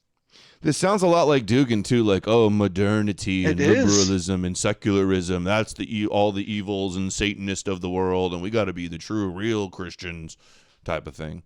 All right, let's keep going. By design. When did you learn that? Well, I was really interested in medieval thought, scholastic theology in college. Hey, thank you, Alba. Alba_goo_brath_you_we_base sent $0 on support Adam and Amalek, folks. Thank you. And so I was reading Aquinas and reading all these guys as I had all these atheist professors who were constantly debating with them. I did a public debate my sophomore year with an atheist professor. So I would be reading all those guys, studying philosophy and history, and then debating with those guys, and then coming to my own conclusions about that stuff through just reading. So interesting. I keep interrupting your show. So that led you to Orthodoxy. Long story short, roundabout way. I went from traditional Catholicism in my 20s to eventually, I took about 8 to 10 years to study Orthodox stuff pretty intensely. So that would be, because I put a lot of time into reading the Latin Church Fathers. So I was reading Jerome and Ambrose and a lot of Augustine's works. And then I realized I've never actually read the Eastern Church Fathers. And if you get into church history in that first millennium that you talked about, you realize that all the 7/8 ecumenical councils of that first millennium, they're actually all had in the East. They're all called by the emperors, the Byzantine. They're not called by the Pope. Certainly the Pope was either there or had legates there, so the West was represented. But it was in its ethos, it was essentially Eastern in its Orthodox theology. So I just decided to go on a long reading track of reading all those guys as best I could for many, many years. So that would be like the Cappadocians, that would be Basil, the two Gregories, St. Cyril of Alexandria, St. Maximus the Confessor, St. John of Damascus. Those are some of the key figures in that milieu of the first 1,000 years that set the tone of all of Christianity. in terms of its most fundamental doctrines, the Trinity and Christology, right? That's what Christianity is. Those two doctrines are the key sort of linchpin that it all hangs on. So the first 1,000 years is dominated by those topics, and that, in a roundabout way, a lot of people don't realize this either, conditions what type of Christianity. He's right. The greatest thinkers of the Eastern European world were obsessed with stupid ideas like Christology and the nature of Jesus for 1,000 years, Jay. Now you're going to sit here and pretend like, oh, without us, you wouldn't have science. No, actually, those minds could have been redone, could have been doing literally anything else. Literally anything else that would have been more productive. Yeah, mental masturbation about Jewish fairy tales, the main focus of everybody for way too long. And still, I was saying his whole life wasted reading all this church fathers. This stuff is brain rot. It really is. Like it's you know what, I would describe it as the medieval self-help book genre. Yeah. By those topics, and that, in a roundabout way, a lot of people don't realize this either, that actually conditions what type of Christianity you're going to have, how it's going to affect society, how it's going to affect your life. So for example, you have a very truncated version of, say, evangelicalism that's only based around just how you're saved, right? It's not going to affect society. And so those types of Christianities, or I would say deviations, they're also very susceptible to being used by other groups. I know you just had a guy on talking about evangelical Zionism and dispensational theology. Because that theology is sort of based around an imminent, end of the world type scenario, you sort of retreat, and you're not able to create a vibrant cultural effect of Christianity. That's by design. Dude, he's literally going to do a whole thing on the end times. He does the same thing. The last segment is about the end times. You can't be like, oh, my Protestant dispensationalist, their end times is problematic. Like, dude, you have the same end times. You think an antichrist has to rule before Jesus returns. What a joke. Same thing. You both believe in Revelation, slightly different interpretations, both a problem. A few centuries ago, they realized that's the kind of Christianity that could be useful. So that theology, which I'm not an expert in, but have heard a lot about in the last couple of years, is so totally incompatible with it. Yeah, only dispensationalism is useful. Meanwhile, I see all of his buddies talking about, the prophecies say America has to be destroyed in the end times. Oh, I wonder if that's useful to certain people. Bruh. The New Testament actually says that it makes you wonder, like, what kind of church could fall for that? And it would be a church with a pretty thin theology. And right. And a structure that couldn't do anything but apostasy. Crazy. Oh, RT promoting Jay Dyer just a couple weeks ago. Very cool. I have a post that says Jay is a retard post. Check that one out too, just before we go too far off this one, because he goes, it's the in the chat, it's one of these times where Jay is showing off how he literally like doesn't understand. Like, he thinks that you just draw a bunch of lines on books, and he's like not understanding what he's reading. We've gone over this before. This idea that the Rothschilds were involved to the degree that which he thinks they were in things like Lenin and communism and things like that. I don't deny that there is a connection there. I obviously think that there's something going on there. But the citation that he uses is literally saying the opposite. Do you understand? I saw people saying this, but I didn't read it. Yeah, I mean, we don't have to read it, but that's I made fun of this before, though, when he first posted this. Yeah, that's what I'm saying. Dude, he marks up his book like a woman. But look what it's saying here. Page, so in 1891, a special finance mission from St. Petersburg sat down with a new court delegation for some serious negotiating, but at a new outburst of government anti-Semitism. Natty dispatched a runner, and the Rothschilds people, who had warned the Russians of just such an eventuality, walked out without such a word. Virtue is its own reward. In 1917, when the Tsarist treasury defaulted because of the revolution, the Rothschilds were not as hard hit as other banks, and virtue is not always its own reward. When the short-lived democratic government floated a liberty loan in St. Petersburg, the new court immediately telegraphed 1 million rubles, and naturally was never repaid a single one from Lenin, whose government followed. It's literally the opposite of what he's saying. Saying they didn't fund Lenin, and he claims they did. It's so dumb. Marks it all up and misreads what it says. Incredible. Typical Christian stuff. I mean, it is Christ brain, right? Where they basically they go into a text that they're reading with the preconceived notion of what they're going to find, and then they read what they want. Yes, and then they read that into the text. Yes. Yeah, he did the same thing with the Epstein file about the Rothschilds, and Epstein talking about Hitler staying at the orphanage or homeless place, right? Yeah, it's the exact same thing. They were Exact saying same it's a thing. stupid conspiracy, and he pointed to it saying, look, they're admitting that it's true, and they funded him, right? Yeah. All right, here's another one. Partial preterism. Christian Zionist perspective. So This is one of the stupidest things ever. I hate this. Wrap this up to go back to orthodoxy and its view of the future, its eschatology. So like a lot of, and this is directly related to the power, I think, of Christian Zionism, because that derives from the Christian Zionist belief about the end times. And given recent events, I think a lot of people are starting to think about history as a linear track, as like, there's a beginning and end to history. Like everyone feels that that's true, and there's going to be an end to all this, who knows when it comes. But Yeah, dude. Because of you guys and your Bible brain, Abrahamic apocalyptic beliefs, you believe there was a beginning of Genesis and an end in Revelation, and Jesus is going to return and defeat the evil, and you're going to be in heavenly kingdom, right? Because of this mindset, and they all pretend it's real. Everybody knows that there's a end, like right, Edom. There's going to be an end of the American Empire, of course. I know that. I don't know anything, but like that attitude. Your end is coming, Goy. Just pray and just sit back and eat your popcorn and trust the plan. Out history as a linear track, is like, there's a beginning and end to history. Like everyone feels that that's true, and there's going to be an end to all this, who knows when it comes. But there are a lot of people who are very focused on that. I don't know what I think of it. Probably bad, but whatever. Leaving my thoughts aside, what is the Orthodox view of the end times? Yeah, one of the crucial components to contrast the Orthodox perspective to those sorts of dispensational Christian Zionist perspectives is that they've missed what the first advent, in our view, did.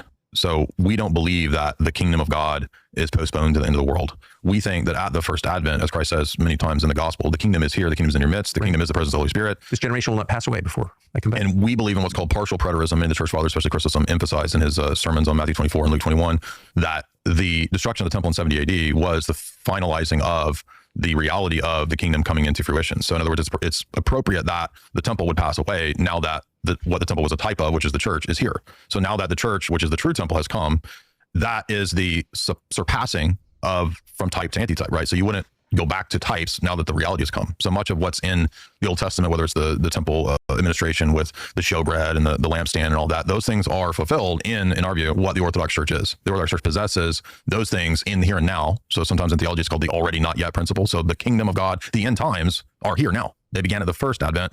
So for us, for example, the book of Revelation, most people, most evangelicals. You're telling me we've been in the end times for 2,000 years, Jay? And they claim we believe in a 2,000-year-old conspiracy plot. Dude, preterists. I like watching the preterists and the partial preterist debates on YouTube. I think it's so funny, especially when Derek from Myth Vision goes in and just makes them all look so stupid. But like this is like, guys, these people are dumb. Like the people that believe this kind of stuff. This is very stupid stuff, guys. Like I know maybe that's a lowbrow way of explaining it, but for 2,000 years, dude. Obviously, I mean, you have to read into some of the texts in ways that is just very dumb. Like they use like word plays and numerology and proofs and all sorts of stupid shit. They derive the Tartaria fake history. I know, yeah. This is mud flood shit. Because it has to 1,000 years missing match time. up. It doesn't. Yeah, because actual history doesn't align with the prophecy, so they have to make up conspiracies that there's some cover up of the true time frame, and it's only been 1,000 years of the reign of the true church or something, right? That's where those derive from. Yeah, and they have like basically they're reading into the like something like Revelation, and they're reading into it like things that are just, in my view, are not true. I guess is like the shortest way I could put it. They have like a lot of proofs for like, oh, the beasts, the beasts are this. I wonder if you'll mention that. Is Jay excommunicated? Not from the Orthodox Church. Did he? I don't think he got kicked out of another church either. He just left, as far as I know. He has got punched. I am willing to say that, I mean, I got a private message from an Orthodox priest who basically did say to me, and I'll say this in public, like, I don't give a fuck. Jay's not my friend, but like, he did tell me that they basically told him, not that they weren't like told him to like stop doing debates, but they did tell him to like rein it in because he talked shit on some priest. So it wasn't because of like, oh, you're misrepresenting the Orthodox Church or anything like that, from what I can tell. It was because he personally insulted somebody in them, which is just like the height, like, oh, you know what I mean? Like, does that surprise you, right? Like their own vanity was the issue.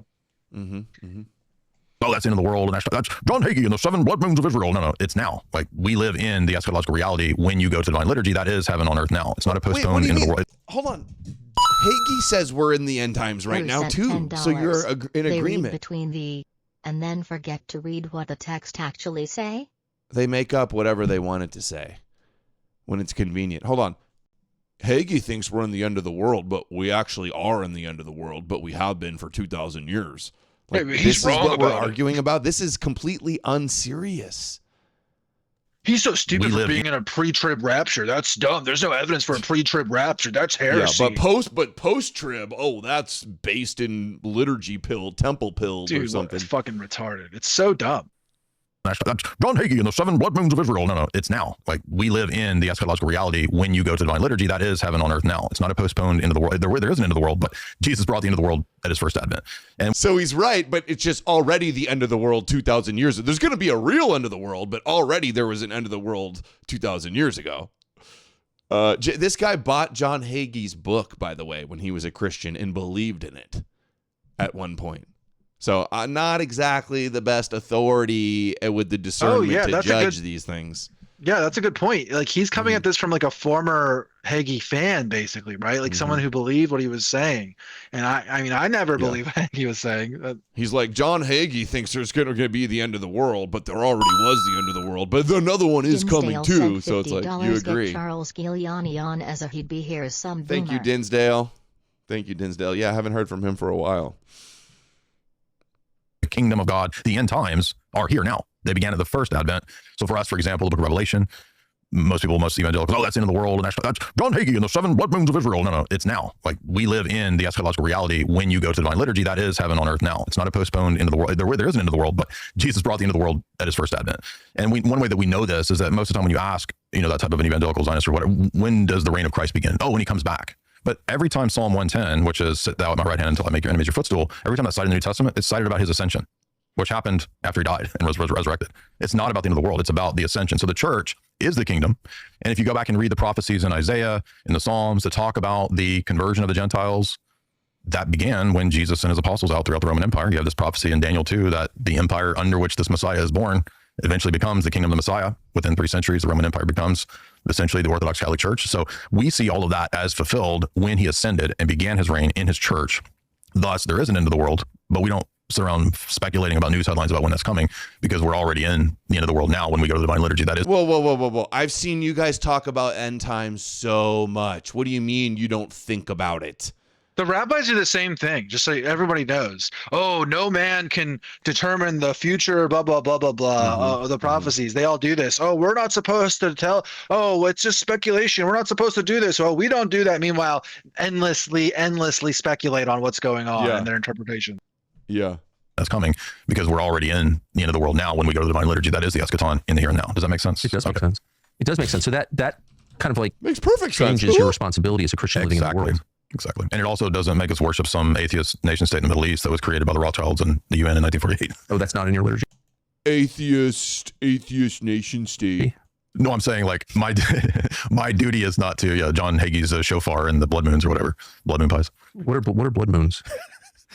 You know who John Hagee is? Yeah. Well, he always tries to play on whatever. I can never be mad at John Hagee because he just seems so lost. It's sad. Oh my God, dude. He knows the Bible so much better than you, Tucker. What are you talking about? He would destroy you, Tucker. And in a debate? Yeah, bring him on and debate him, Tucker, since you're Mr. Expert. What if Tucker is like, I've never seen somebody with like such confidence that knows so little, so ignorant but such confidence sometimes. Also, remember what he just said. I just want to point this out for those of you who have read Adam's book.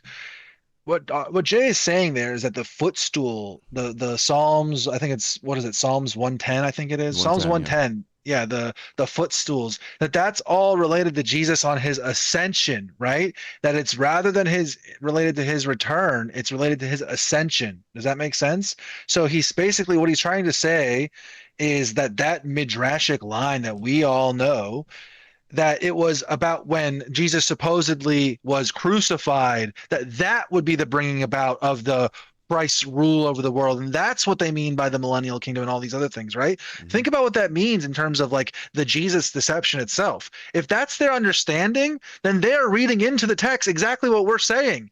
Jay confirms what we say, that Jesus, the reign of Jesus is the church reign is the over the footstool. Gentiles' worlds. Yes, Yeah, exactly. making the nations his footstool and reigning over them. Yes, clearly that's what it is. He's literally he goes, affirming all the what we say. prophecies of Isaiah and Psalms and Zechariah about and Daniel about the Goyim all worshiping the King of the Jews. Like it happened, dude, and it's a good thing. And also, I would just say, like, this is cope as well. Like, Revelation is very clear. Like, when Jesus returns, he's enthroned in heaven, and that's like the same motif. And when he's enthroned in heaven in Revelation, I think it's like 3:12 and towards the back, like near the 18th and 19th, I think. Like, all of those parts where he's doing those things, those are also on his return, Jay. So you're just wrong in so many ways. Yeah, exactly like we said. Jesus is the footstool. I mean, it says rule in the midst of your enemies. Well, who was the enemies of the Jews? Rome. Conquered Rome with their Jesus. He's a deceiver. Yeah, but I mean, he was doing this big thing a couple years ago about the blood moons of Israel. The end times are signified by the blood moons. So I just made the joke of blood moon pies because you know what a moon pie is. It's like, because he's a portly fellow, but he is. Yeah, no. Comedian, by the way. Comedian. The elite are going to lose, and they're going to lose because God is in charge. And we know the end of the story. We've been told, in the scriptures, what's going to happen. We know that the elite. The Jews told us that in the end we win, and it doesn't, like, we know how the story ends, and like Jesus is gonna come down in the clouds and save us, and like don't worry about it. If America falls, like as long as we have the church, Jesus will save us. Lose, and they're going to lose because God is in charge. And we know the end of the story. We've been told, in the scriptures, what's going to happen. We know that the elite serving basically Satan, they're not going to win. We know that Christ has already pretty much won. And so now we're just waiting. We already won, Anonymous dude. He's said like $5. The on arc the of throne in history is heaven, bro. long. We like won From already. Arminia's victory over the Roman legions in the Teutoburg Forest to Odoacer usurping the Western Roman Empire was 450 plus. We will be free from this Roman Judeo-subversion. I sure hope so. Thank you, Anonymous. What does this rhetoric do to people?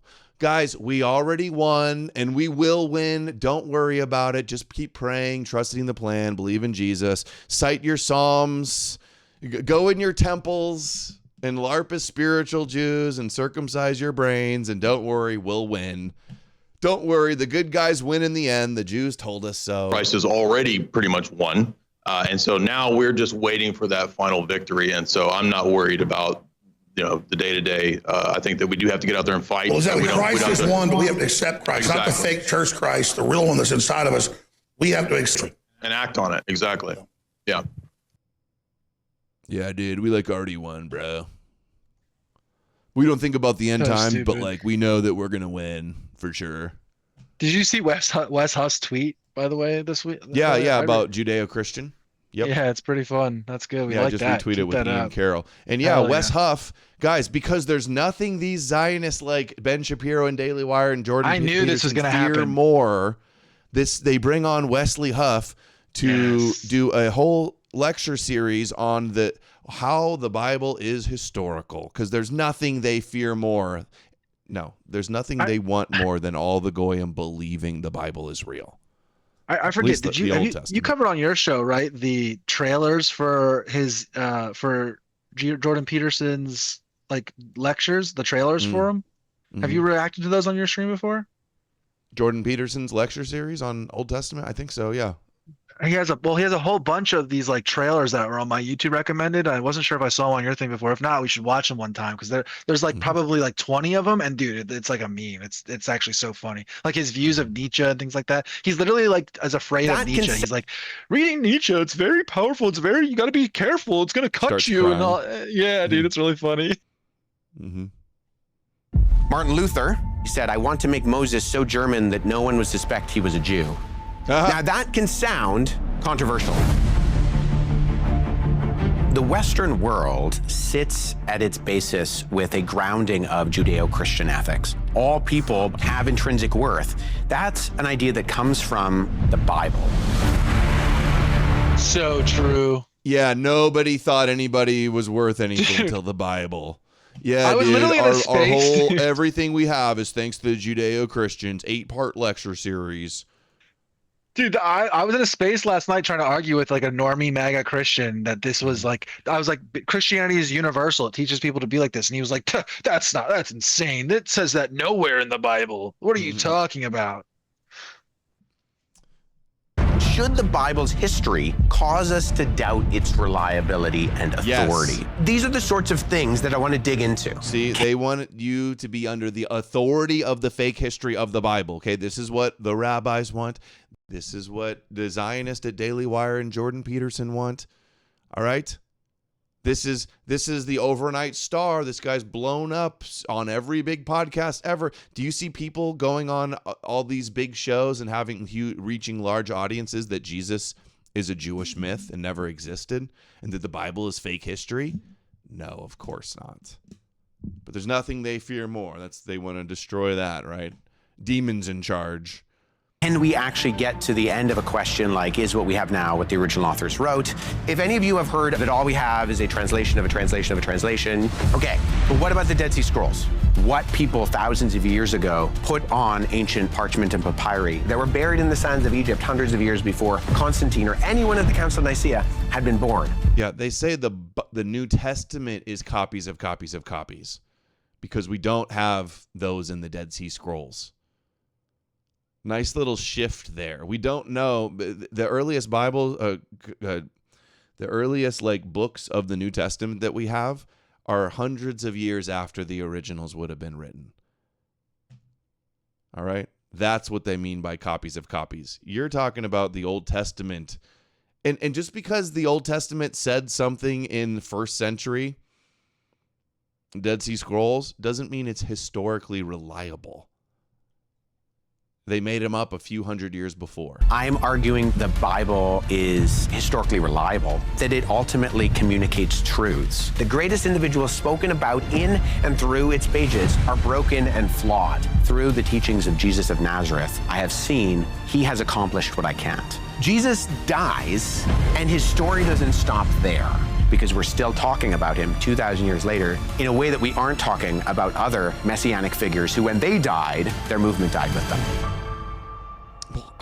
Hey, man, who else was a messianic leader? Muhammad. It's grown more than ever. It hasn't died. I guess that means it's true. I can't stand this goober, dude. He's the worst. See, this is what they want. They want you to believe the Bible. The people that promote flat earth, kooky stuff, they want you to believe the Bible. The people that promote demons running everything, they want you to believe the Bible. That is the conspiracy. They want your mind on Jewish prophecies, captured by Jewish prophecies.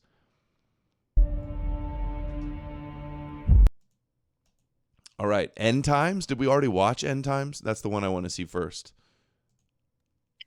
Maybe I put one in the chat.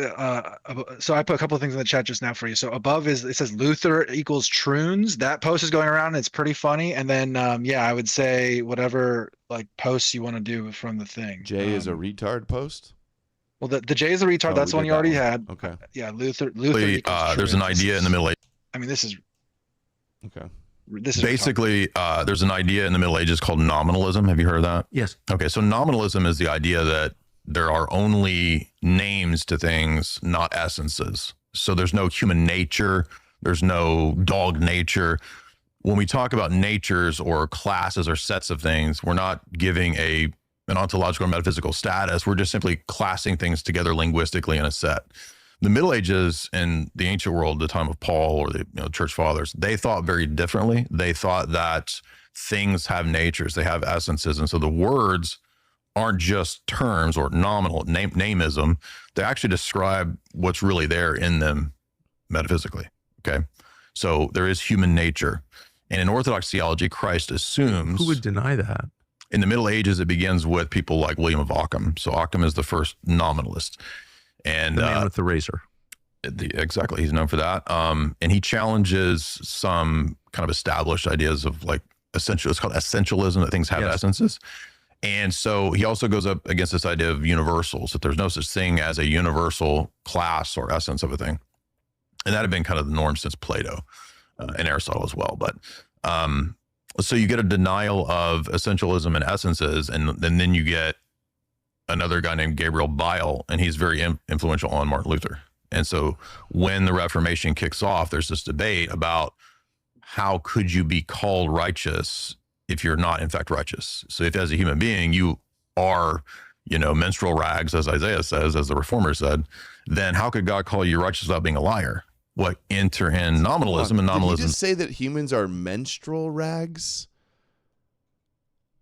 Is that a way to look at humanity? Menstrual rags? Oh, the Jewish God says we're like period blood rags.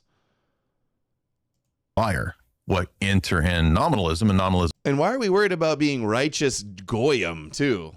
That's very Noahide coded. Christians worrying about being righteous. Then how could God call you righteous without being a liar? What enter in nominalism, and nominalism is able to say, because things don't actually have essences, they just have names. And so if God calls you that, you are that legally. This is called even Christian though in actual fact you're wicked. So that was, and Luther was very happy to utilize that nominalistic approach. And by the way, this is not just my theory. There's famous Lutheran scholars. There's a book called Harvest of Medieval Theology by Heiko Oberman. And the whole thesis of that book by a Lutheran is that, Luther had to use nominalism. So we're also, though, moving away, not just from theological squabbles, but the idea that things have natures. And this is how we get to David Hume and Kant and these Enlightenment figures. That's moving away from theological squabbles, apparently. Which give us the, scientific revolution, supposedly. This is how we get to, there's no male and female. So you can see kind of the logical train here. If things don't have essences, well, then they don't actually have genders, right? Objectively, because everything is just a name. So I can just name myself he, him, zer, z, it. Right? This is I'm not trying to go mid-wit stupid. This is just guys, like his way of trying to say that like Christianity, like they really try to use the LGBTQ global homo west, right, to like shill Jesus. That's all he's trying to do right now. Yeah, the idea that without Jesus, then because Jesus gives us our this is like basically just like without an Jesus, extended... we can't be opposed to, we can't believe in genders without Jesus, right? That's basically the argument. Yeah, I was just gonna say this is like an extension or like an expansion pack to his little transcendental argument, where without Jesus, without God, without transcendental values, how would we know what to do? It's like, dude, we don't actually need the Bible to define like values and what things are in reality. Yeah. Like this is so stupid. Yeah. Without the Bible to say God made man and a woman, how do we know that there's really man and women? He's like trying to make the argument. I mean, I've already seen parts of this, but he's making the argument that like, because Martin Luther because he was like one of these used nominalism, like he's explaining, that basically that leads to trans. Like, do you understand how stupid this is? Like, this is incredibly stupid. Like, I don't know. Like, too fast or too far in the sense of like theology, but I'm saying there is an ideological sort of progression that you can get from nominalism to where we are now with postmodernism, and then with essentially. It's interesting that an adult could believe in something like that. I mean, having lived your life, known people, known animals, seen nature, and arrive at the conclusion that nothing has an essence, everything is just what we call it, like that flies in the face of your experience. It has to, right? What's that saying that you have to be an academic to be really stupid? Yeah, right? I guess that's right. Yeah, to be indoctrinated into believing some sort. Yeah, dude, the actual scientists and academics, they're the real stupid ones. Like, you're not smart unless you like. They don't even believe in like shark or vegan sharks. They're so stupid. Yeah, Tucker goes like, "Oh, like how can people believe in this stupid stuff? Not the Bible, no, something that I don't even know who walks around like, oh, look at the man and woman. Is that an essence or is that just a label we call them? Like, let's ask Jesus." Like that flies in the face of your experience. It has to, right? What's that saying that you have to be an academic to be really stupid? Yeah, right? I mean, guess that's right. Yeah. To be indoctrinated into believing some sort. I remember Terrence McKenna. Do you remember? Yeah. It's the scientists are indoctrinated, not the religious, dogmatic, mud church fathers, Christians. Yeah, Christians not indoctrinated. Science and understanding of the world, demonic indoctrination, and the real dumb ones. The psychonaut Terrence McKenna. I remember reading it one time, and and he said something like, "This is all just magical thinking. You know, this, if you take the shroom, you're going to see that things don't have essences, that things just have names, and you just change the name." And I'm like, that's the gender idea right there. Dude, I hate this Terrence so McKenna much. impression.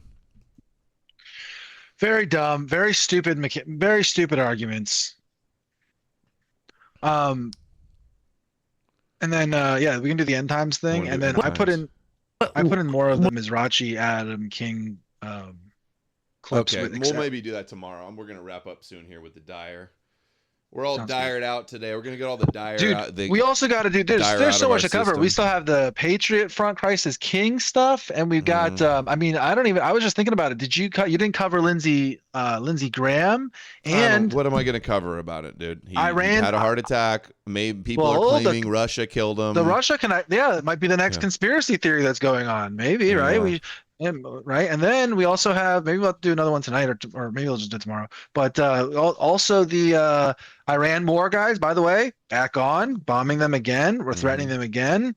I don't know if I think it's stupid, by the way, to say that if Russia really killed Lindsey Graham, like our government would not cover that up. They would be screaming about that and wanting to go, using that against Putin in Russia. Maybe milking it for all it's worth if they really did that. Of course, they wouldn't cover it up. Right, yeah, but there is some good evidence. I've seen evidence for it. So, like I said, you guys all think that I'm just poo-pooing all the conspiracies, and I just trust the government. Well, I've been keeping an open mind about the Lindsey Graham.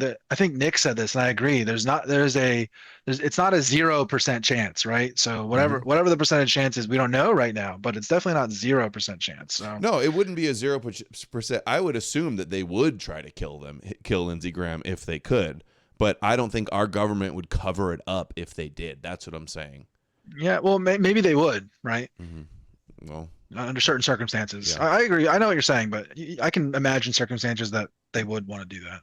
I want to wrap this up to go back to orthodoxy and its view of the future, its eschatology. So like a lot of, and this is directly related to the power, I think, of Christian Zionism, because that derives from the Christian Zionist belief about the end times. And given recent events, I think a lot of people are starting to think about history as a linear track, as like, there's a beginning and end to history. Like everyone feels that that's true. And there's going to be an end to all this. Who knows when it comes. This is that other clip, I think. But it's called the already not yet principle. So the kingdom of God, the about news headlines about when that's coming, because we're already in the end of the world now when we go to the divine liturgy. That is the eschatology. See, we can't have Christians leading the charge against the apocalyptic Zionist, because they also affirm the whole apocalyptic prophetic framework. All right? Do you guys understand that? Their critique is limited in scope because they still agree that these prophecies are real to begin with. And sent $10 if another nation, other than Israel, killed a government official, the U.S. would nuke the offending nation. I don't know about nuke, but they would certainly. I don't know. Give it a pass. Yeah, maybe. I don't know. I don't know, guys. But like I said, I'm just keeping an open mind with it, and I'd like to look at some evidence and things like that. And maybe there is some things that are pointing that direction. So like I said, we gotta determine it based on especially the Orthodox or Catholics. They always try to make the argument that like, we agree with you about the Protestants and Zionist guys. They're totally bad. Their end times, their end times is a threat. Meanwhile, these guys are in denial that their end times prophecies are almost identical to the Protestants. Yeah, they think that the huge big difference is because they're minor little tiny changes. Yeah, structurally they're the exact same. It's not pre-trib, it's post-trib. So it's like, it's that's so the only differences they have. It's stupid little things like that. Yeah. On in the here and now. Does that make sense? It does make sense. It does make sense.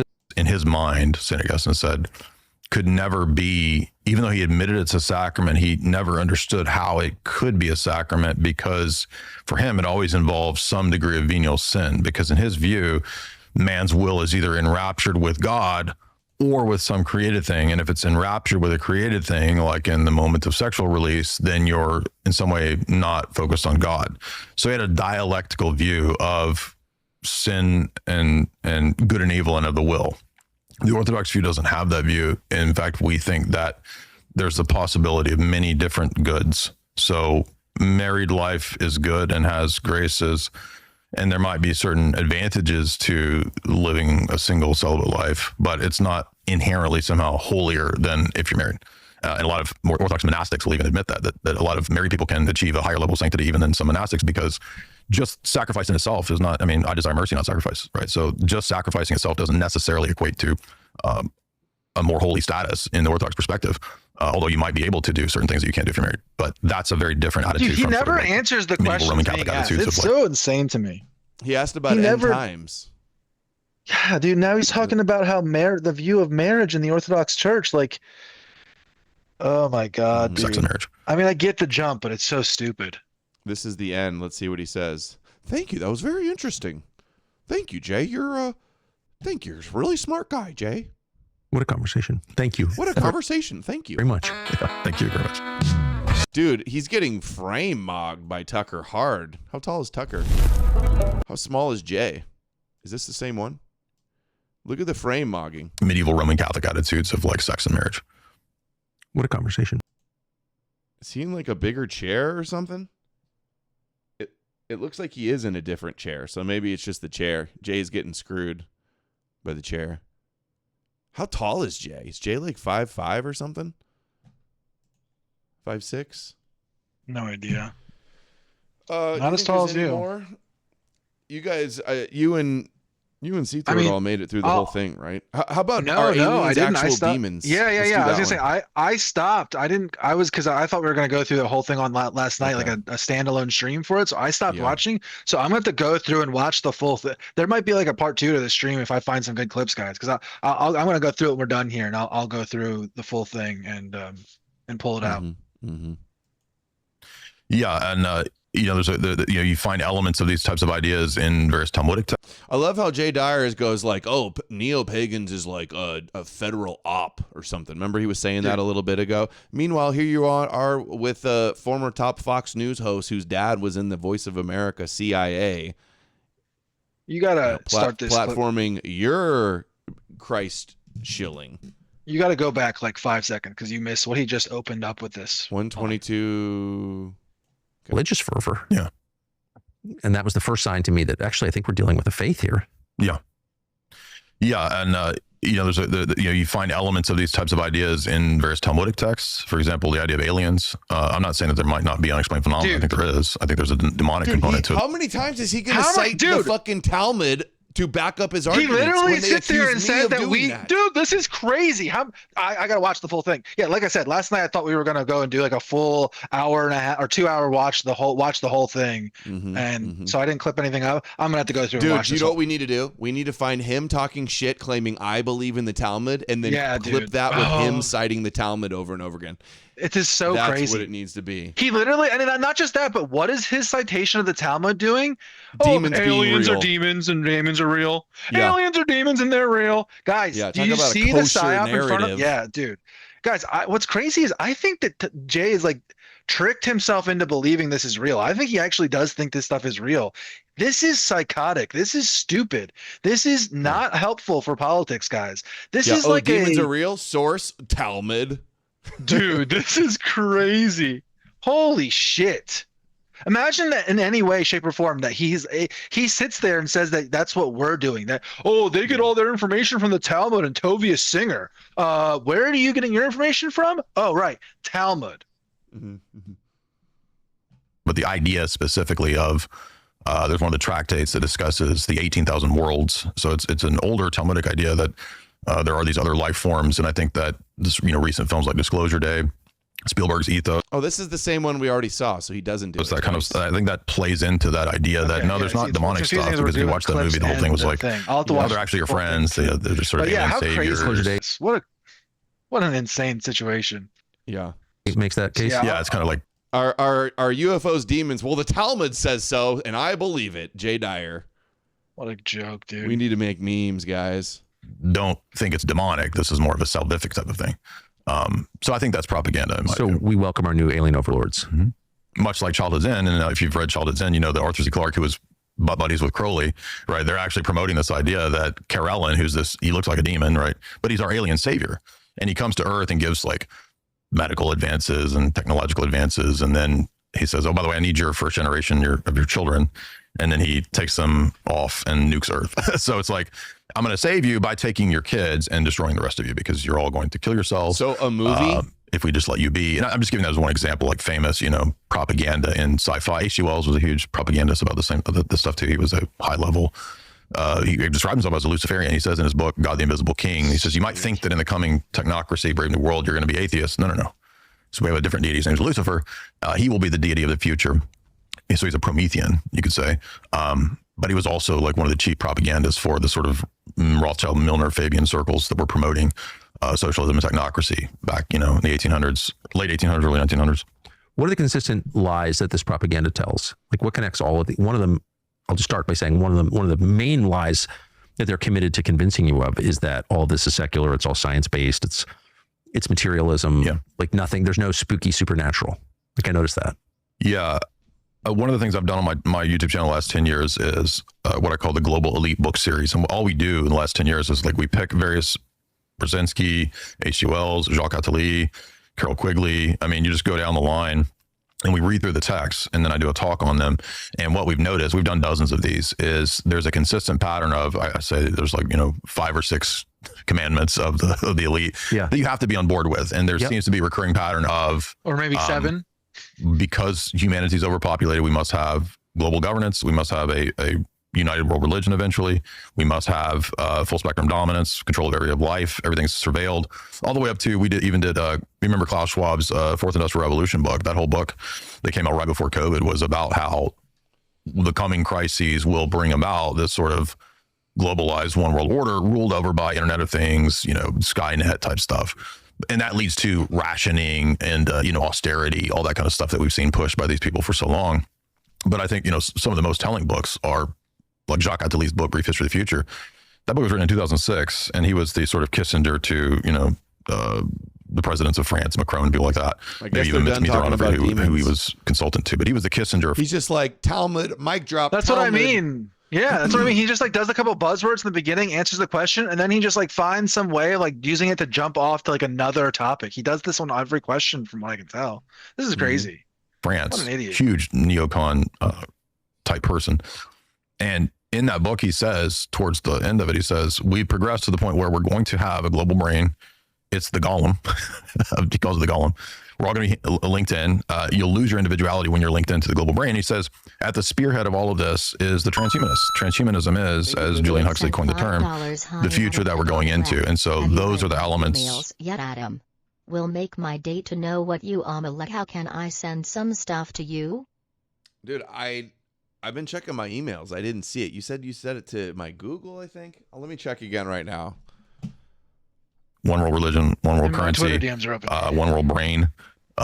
Everything's sort of unified. If you read Huxley, I read a bunch of Huxley's books. He says, not just in Brave New World, but he wrote another book people don't know about called The Perennial Philosophy. And he says, people don't realize that any theology or ideology that allows you to have a significant degree of individuality has to be erased so that we can create the blob, the big amorphous blob where we're all sort of blended into one like Christianity? Control. Dude, this is so crazy. They want like a world religion. It's like, you mean like you do? You want the whole world worshiping the king of the Jews? Oh, you mean like your church that is like literally like going, like the Eastern Orthodox Church is literally like part of going into Africa and like converting Africans, and they're proud of it and they're importing like, what are we talking about? And Eastern Orthodox Church in America has always been anti-racist. And like, dude, they want globalism, but slightly slower. That's all that comes down to. Like, they just want a different speed of globalism. Attempts to suppress Christianity in schools. So just having a secular public schools where they can't indoctrinate the children with Christianity is suppressing Christianity. Oh, no, I bet you. Not allowing you to subjugate the schools is not suppressing you. I want to hear that. The importance of reading the Bible. I agree, Jay. The death of atheism. Oh, yeah, we should listen to that one too. Jay Dyer, thank you very much for doing this. I have a lot of questions to ask you, but I want to begin with orthodoxy. You are one of the most visible and maybe effective evangelists for orthodoxy, Christian orthodoxy, certainly in your age cohort, maybe in the country. You're Orthodox. Why are you Orthodox? What is orthodoxy? Is that true? Is he the king of the Ortho Bros in America? Online? I don't know of any more famous Orthodox. Maybe the one dude with the hair tied back, brown hair tied back, maybe. He actually wears the robe. Because I went through a long journey trying to figure out what authentic Christianity is. And so I was raised Baptist. That took me eventually into Catholicism when I was about 20, 21, I think. I read St. Augustine's City of God. I read a bunch of his other works. And I thought, well, Baptist isn't right because I'm finding in the church fathers all these teachings that are not Baptist. And he's still on his journey of deconverting from Christ's brain. So that kind of gradually took me in the realm of traditional Roman Catholicism. Did that for a long time. And as you get into, I think, the more recent problems of Vatican II, post-Vatican II theology, that led me to the question of how do I reconcile this with what I know the first 1,000 years of Christianity teaches. So long story short, it took me about 8 or 10 years. I finally came to the Orthodox Church about 10 years ago. So that's the simplest, quickest reason is because I think first 1,000 years of Christianity, I think to most modern Christians, certainly American Christians, that's like a black hole. What does that even mean, the first 1,000 years of Christianity? It's an area that we're not taught. I know that when I went... It's a black hole because it's the Dark Ages that they deny later on, right? That's funny. And the first 200 years is literally just like Jewish sectarian. Yeah. Blackout, not just Dark Ages, but it's a blackout of info. Yeah. The only thing that we talked about from that whole period was like Augustine's Confessions and maybe one other book or two. Then we have something called the Dark Ages, and nothing happens. Nothing about Byzantium. So it didn't even exist. And then, like, I love how they're admitting the Dark Age. I just said it, and then later on they're like, "Oh, there's no such thing as the Dark Age." These people called the Medicis make a ton of money in Italy and start funding beautiful art, and that's the beginning of civilization. So nobody thinks that's the beginning of Oh my God! Fuck you. Fuck off, Tucker. Dude, where is he getting his fucking information from? His wife's history dramas? Dude, what you watched the wrong Medici with these TV people? show, and now that's what you think is his? You're an idiot. Yeah. Nobody thinks what you just said, Tucker. Nobody. What an idiot. Yeah, chat says Brother Nathaniel is the king of the Ortho Bros. No, he might be excommunicated, I think, actually. Dude, have you been seeing his timeline? He's attacking Jay all the time. He's saying that the Russian Orthodox Church in America has been taken over by Jews and stuff. Well, true. Get him back on and hear what's going on. True, yeah. Started by Jews, not taken over. And I remember at college, I was like pressing the department, like, why don't we study some medieval stuff, some Byzantine stuff? And they were like, why should we? We don't care about that Christian stuff. So, I think there's probably a little bit of an intentional desire to suppress that American education, I think, is pretty much brainwashing. So, why would you in American education for philosophical work, why would you read the Middle Ages ramblings of a Christian who's basically doing like retarded cope shit? Like in philosophy, they're basically banging two rocks together, and that's their philosophy. There's a huge drop in quality after the Roman period. Okay, like what? Why would you? What is the value in that? They're arguing over stupid shit during that time. Like, how many angels can you fit on the end of a pin and stupid and shit like that? And what is the nature of Christ? And did Adam have? Was Adam circumcised did Adam have a belly button? I think was a debate. Like, there's all these stupid, autistic, retarded debates. Yeah, why would you in philosophy go through and read that? Oh, and Jay's answer, just so you guys know, is that he's read them and he's like, oh, well, it's useful information, and oh, you got to understand this, and like he has all these stupid arguments about them that make that just show that this time period was that Dark Ages. The reason that these people like the Dark Ages is because it was a place where people like them thrived, where people who could be liars and idiots and retards could ramble on and pontificate on stupid shit. They want to go back to that time because that is the type of world where people like them thrive the best. Eru sent $10. Dyer thinks secularism is brainwashing. Well, that explains why he doesn't know anything. Yeah, Bible brain. He goes to his professors and goes, "Hey, can we read some of my church fathers from the Eastern Orthodoxy?" Why are you suppressing it? Yeah. Oh no, that's not. Don't suppress me, bro. Yeah, not this semester. Sorry, Jay. Excuse me, sir. You're suppressing me. Excuse me, ma'am. This is a philosophy department. Yeah. No, he doesn't even. He has an English degree, English master's without. PhD without his dissertation, not a philosophy PhD. All right. a minor in philosophy or something. Between Constantine in the 4th century and the Renaissance, you had Christian civilization. The most successful empire in history is the Byzantine Empire, from Constantine all the way up until the fall of Byzantium to the Muslims. So, why do you say that is insane? Tucker's like, oh, I've never heard of that before. Dude, the idea that the Byzantine Empire was the most successful empire in history is insane. The entire thing was rife with, I mean, it was literally like floating on the inertia of the old Roman Empire, okay, guys? And and it was constantly in a state of constant civil war. Collapsed under Islam. Yeah. And it literally collapsed under Islam in the exact same way that we are. Failing birth rates, letting invaders invade you, saying it's the end times, fighting over irrelevant shit like iconoclasm and what is the nature of icons and is it idolatry and all these other like autistic business, like the idea that the Byzantine Empire is the height of civilization. Like, sure, there was obviously great things going on there, and again, they did keep pagan ideas. And that was part of what sparked the Renaissance. But the idea that that's like the height when it is an example of the problem of Christianity is so insane. The Byzantine Empire is the story of how you become Christian and you allow it to destroy your people and destroy your empire and die. It allowed Greece to become what it is today, which is like a second-rate minor power in the Mediterranean. Okay. And there is no Constantinople anymore. It's called Istanbul, guys. Okay? Yeah. So successful, it's now taken over by the Muslims in Turkey. It's a common sort of academic assessment, just in terms of they flourished on a gold standard for a really long time. They started clipping the gold, money clipping, like the Roman Empire in the West had done before them and other empires. So they fell prey to usury as well. Yeah. So they fell to a lot of the same issues that empires tend to fall to: human weakness, like recognizable stuff, degeneracy, all of that. Yeah. Also, rabid nationalism had a tendency to break down empires as well.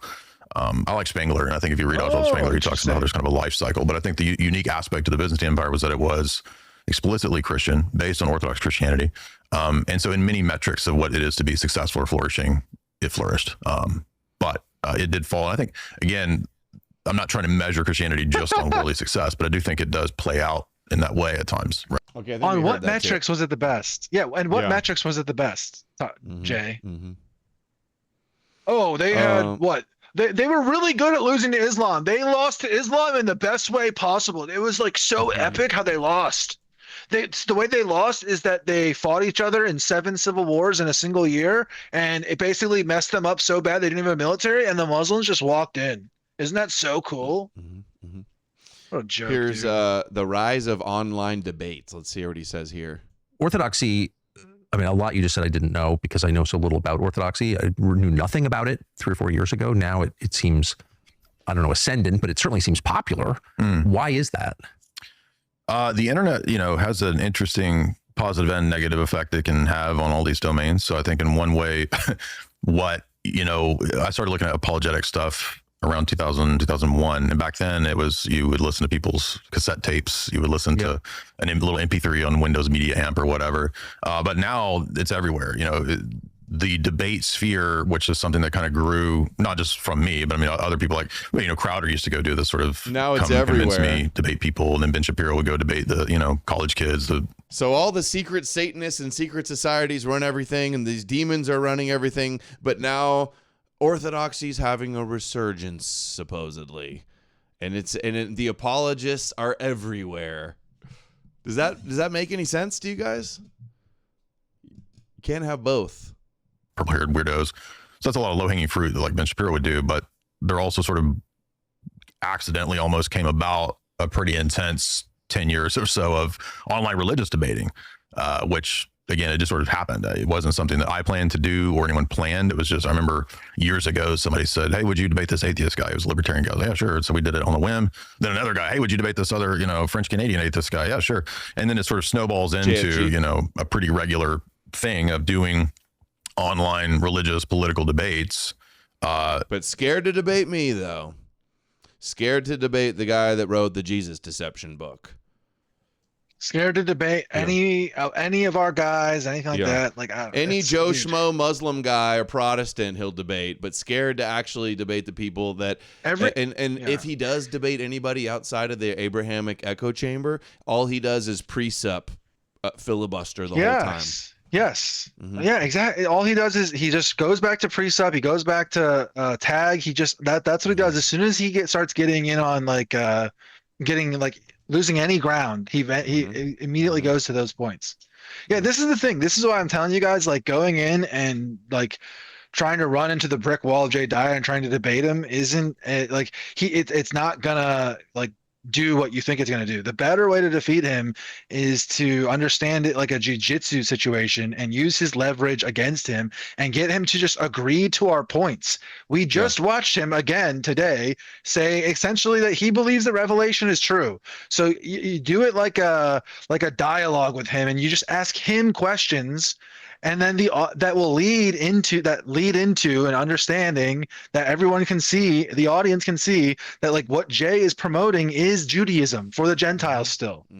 Yep. And he sees it that way. Yeah. So we just have to get him to say, yes, understanding it the way we do. And anyone who listens to us who might be on the fence or anything like that, they'll understand, oh shit, they're right. People who listen will understand. It's gotten very popular throughout many outlets. That's why it's the actual threat. Sent $5. I just resent the material through Substack Direct. This isn't some fringe. All right. It better be good, dude. All this hype, it better be good. I will look. To please message me after you read. I didn't see it on my Gmail, so that'll be easier. A huge contributor, because especially if you're a young guy who's interested in ideas, you want to debate your ideas, you want to have them challenged, you want to know if your position is solid or if it's weak. The older you get, the less you want to do that. People tend to be, sort of solidified into their views. But younger guys are more interested in that. So that's when you buy a cable package. I think that it's very natural, I think, to people in the West to do that, to debate their ideas. It's not a feature necessarily of every other society to debate their ideas. That's for sure. And increasingly, it's not a feature of our society. Exactly. We were talking at breakfast. You were a debate participant champion in school. I was too. That was normal. I don't know, normal, but it wasn't as weird. It wasn't seen as weird. Yeah. No, now I don't even know that exists. It exists on the internet. So people are going to do it. Kids in schools are not encouraged to debate, right? No, in fact, I remember years ago when I was doing undergrad and in grad school, they were already sort of trying to phase that out, because we had a debate team when I was in undergrad. And then by the time I was in grad school. Hold on. No, that's fine. Yeah, let's wrap it. I'll see if there's any more. Dude, I'm scrolling through, and Jay Dyer at one point said Hegel did actually say there's thesis, antithesis, and synthesis. Dude, he's always happy and proud about, I've read and understood Hegel, and you don't understand Hegel, and all these other things. Hegel doesn't say that. That is something being read backwards into Hegel. That is like a simplification of what Hegel is saying, because Hegel is extremely difficult to read and understand. And so he's saying that Hegel did actually say there is thesis, antithesis, and synthesis. Dude, so he doesn't even know what he's talking about. He's like read the Wikipedia articles on Hegel or something. Whatever, man. No, bro, you can't prove me wrong unless you agree with me that all logic comes from Hashem. So stupid. All right, well, good stream. Enough magical Jewish book shilling from Rabbi Dyer and Tucker. Yeah. All right, thank you, everybody, for the donos. Thank you, Amalek, for joining. Like, share, subscribe, clip the show, share the link, Substack, subscribe star. You know what to do. And I will see you guys again very soon. Thank you, Eru. Sent $10. These Christ cucks don't want to. They want to pretend there's a debate, but if they start to lose, they can crush the opposition with state power of force. Notice you don't, the Hegelian dialectic. Notice you don't see anybody actually debunking our arguments and our claims. You don't see it. Never once. Ignoring, never. Straw manning, slander. That's all we ever see. They always want to take it into like, what does that mean? But all we're saying is it's not true. Now prove us wrong. Or they want to address what I'm saying. They want to make up reasons why I'm supposedly saying it. Oh, he went to Israel. Oh, he went to Mossad. Like, blah, blah, blah. Like stupid shit like that. That's all they do. Yep. All right. All right. Take care, guys. Thank you. See you.